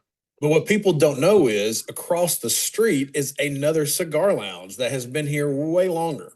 And it's a little old gas station. It's actually called the Cigar Station. And before the Mission ever opened, I went in there twice. And both times I went in, it was almost like the record scratched. Everyone looked at me like, who the heck are you coming into our place? Yeah. It was like you got terrible service, terrible just everything. Well, obviously I didn't frequent that place or give them my business. And so, I mean, I don't know like what the deal is, but there's certain places there, and I've heard this from other people, but other cigar lounges too. There's certain cigar lounges. It's almost like there's this core of people that they think it's theirs. And it's like, if you're not part of the club, then you don't belong there. Here's the thing, Robert. This particular place I'm talking about, when they make like Instagram posts, they get like 12, 15 likes, and that's it.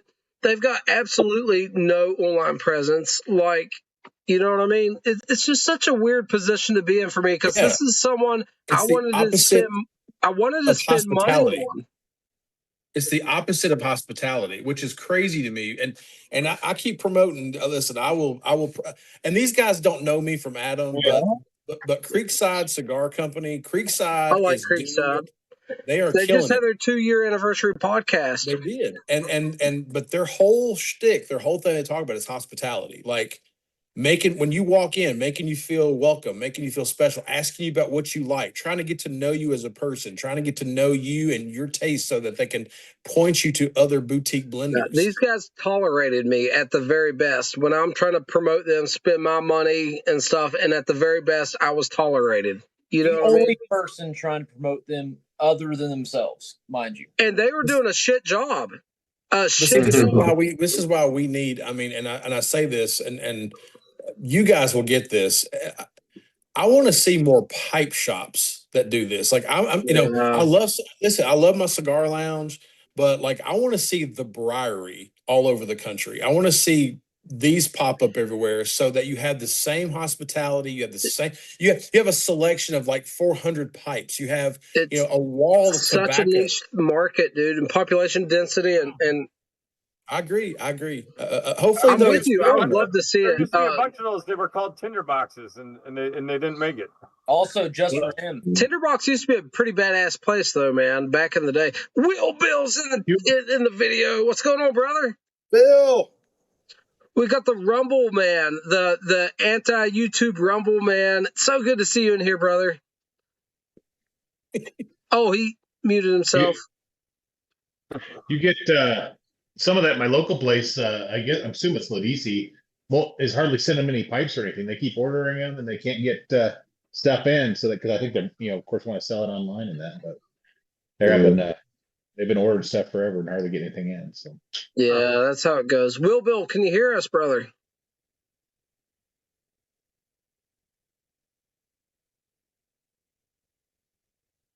It says connecting to audio. Okay, well, listen, it's great to see you in here.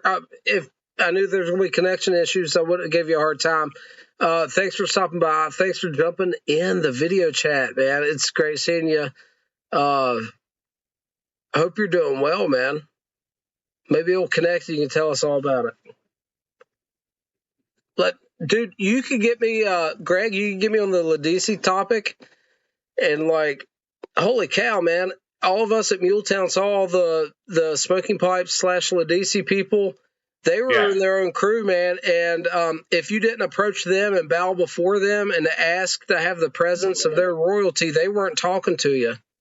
Are you kidding? Wow. Each and every one of them, dude. You didn't kiss the ring when you walked up? I did. Dude, I tried to suck it off one of their fingers, but they wanted me to go deeper, and it got really weird. So I was like, I'm out. You know what I mean? Maybe that was the issue. Can I suck your fingers? What? No, I didn't ask. I just started performing. One guy was know who he was. We're like, so who are you here? We're the ones doing this. Oh, dude, that was the weirdest thing. That was in the section where they had the Muletown blend in that little offshoot room. That was the weirdest thing. Hunter witnessed the guy with the cowboy hat. Yes. Yeah, Okay. I had the absolute weirdest interaction with this wazoo, dude. Hunter, Wow. you go ahead and tell him because I'm going to sound like I'm freaking embellishing if I say it.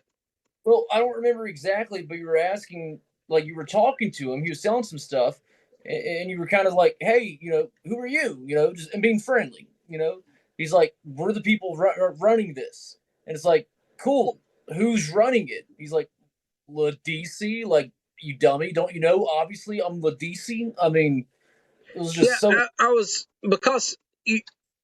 It was a day before the show. This was Friday night, and they weren't supposed to be selling anything other than Briarworks merch, and the Muletown blend was the only thing advertised. But Ladisi had a Savinelli and Peterson thing set up in that same exhibition, right? And so, like, dude that's cosplaying as like a urban cowboy is like hawking his wares, and I'm like, "Who are you with?" And he's like, "Oh, well, this is our thing."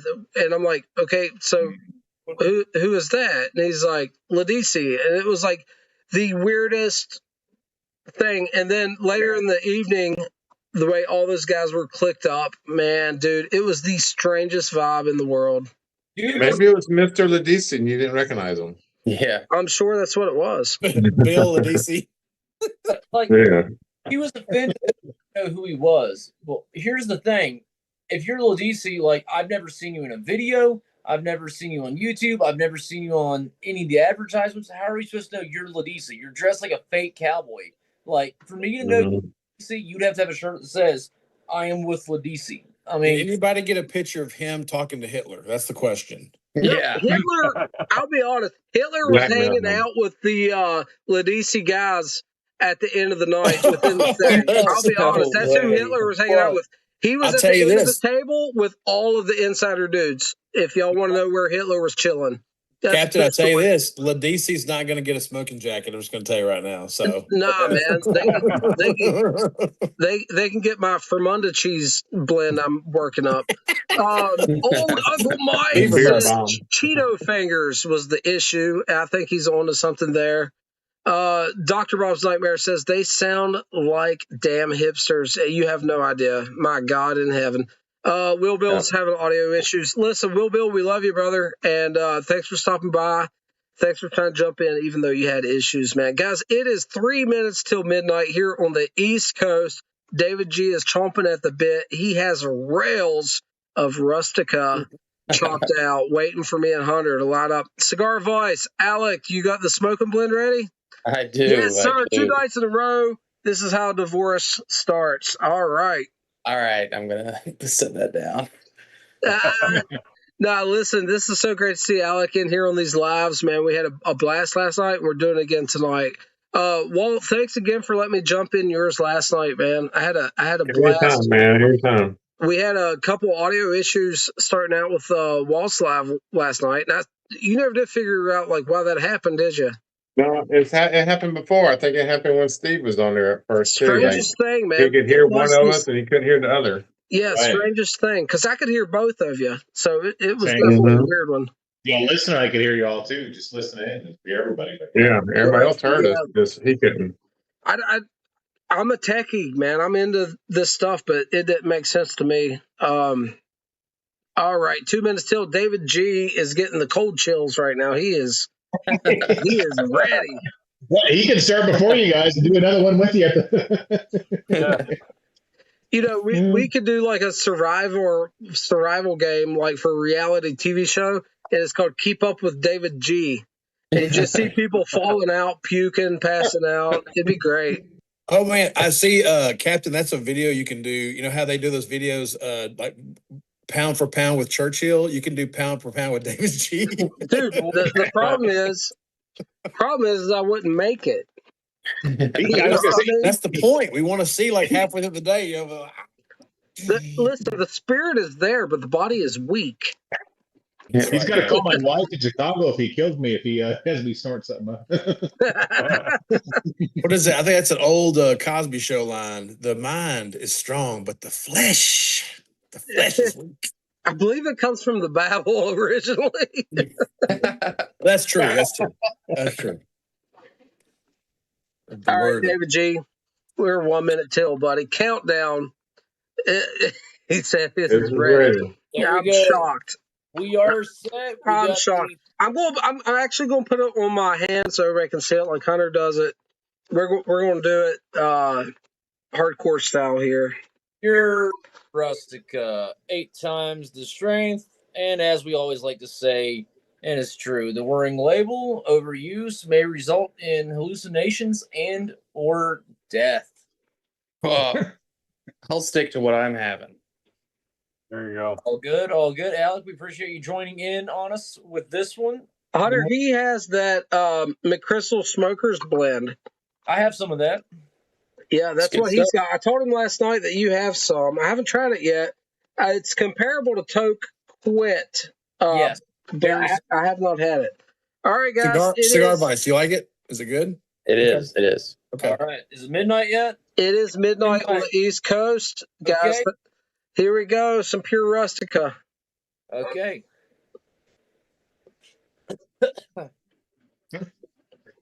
And we only get to see the screams of pain, whoever's inhaling it there. Or What does Will Bill have?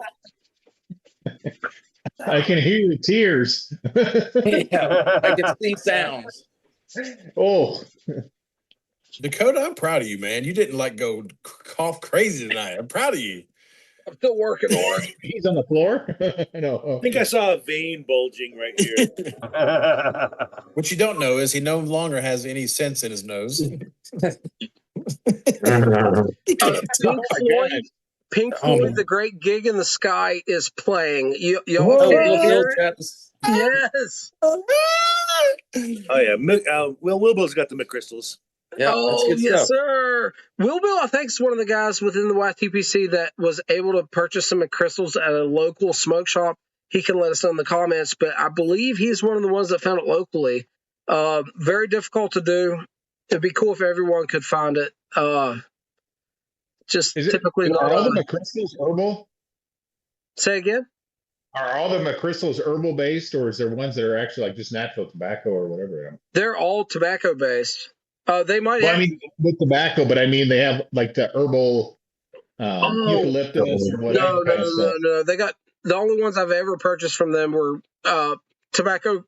Is that Aztec? Forward. But they have mentholated, so that's menthol forward, and they do have herbal.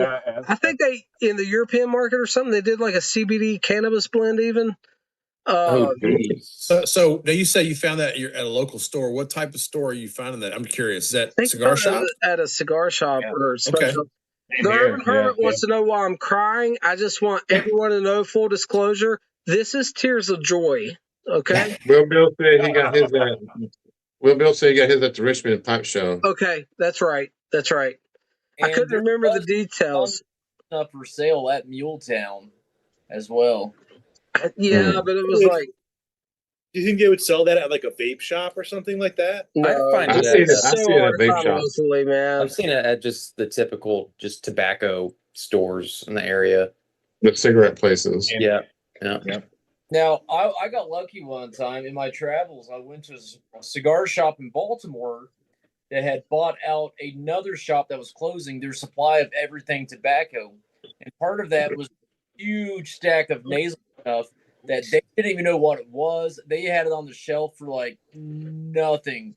And I called Dakota from Baltimore. It's like, you want me to get you some of this? And we both cleared them out, but all kinds of nasal stuff from this place. Yeah, and some of it had some real age on it.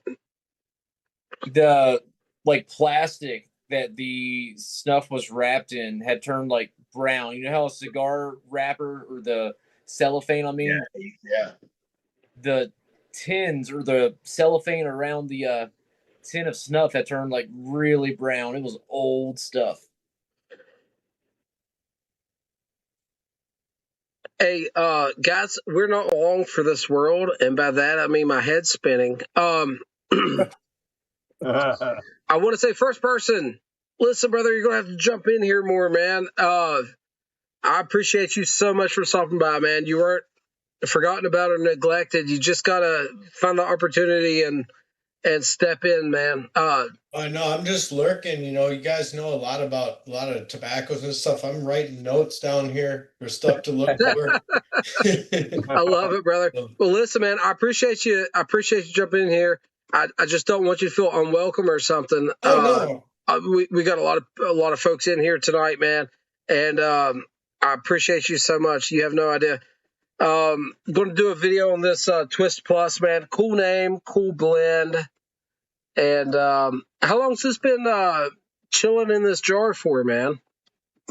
Oh, it says on the 824.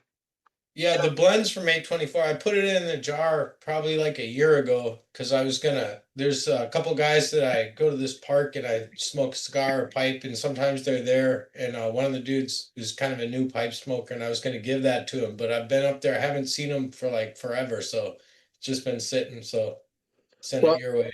I'm looking forward to that, dude. The ingredients are right up my alley. So I hope you like it. That aged Maduro Cavendish, it to me has a little bit of a chocolate vanilla note, so that might I'll be interested to know if that comes across for you. Man, I get a slight caramel vanilla tin note from it. Very slight. Chocolate way on the background, but you know how tin notes go, man. I won't know anything till I smoke it. Yeah, I hope you enjoy it. I appreciate you, bro. Whenever I end up moving, guys, I've got it set up. Me and the wife's talked about it. I'm going to have an actual background. I'm probably going to build a bar and have like a legit place to record and do videos and stuff from. Yes. What room? Yes. Dakota. Are you having a housewarming and inviting us all? Come over, man. I got a couple different grills. Bring your own meat. I'll buy the charcoal. I'm pretty handy with a grill. You know what I'm saying? What's the closest hotel to you? We don't have a hotel near me. That's my point. There's a local meth head den. I can tell you all about it. The fishing's good. There's a campground. David G's good. We have a campground. Everybody meet up at. There's some old hotels where people live in now. Yeah, no, we have a motel in town. And it's pretty sad. Yeah, we live in the sticks, but whenever I end up moving, whenever that happens, there's a basement that I'm gonna finish a wall and like make a facade, put a bar up, have shelving, bourbon, pipe tobacco tins. It's going to look good, and I might have like a legitimate channel. We'll surpass 1K, and I can pop this bottle. That's what's going to It'll happen. look like Beans' basement. No, like I'm so damn ADD. There's going to end up being so much shit in the background. It's going to look like it's going to look like a damn one of them restaurants that's trying to look like old timey. You know what I mean? You just end up throwing everything on the wall. Cracker Barrel. Yeah, Cracker Barrel. That works. Calling me out. Yeah. All right, guys, I'm getting tired. I'm going to close this thing down. Listen, this is a historic moment for me, man. I've never had this many people in the live. The chat's been phenomenal tonight. I love each and every one of you delinquents. Keep up the awesome work, man. With that, guys, we will catch you again next weekend. Have a great rest of your weekend and take care. Hasta la vista. Peace. Night, everybody.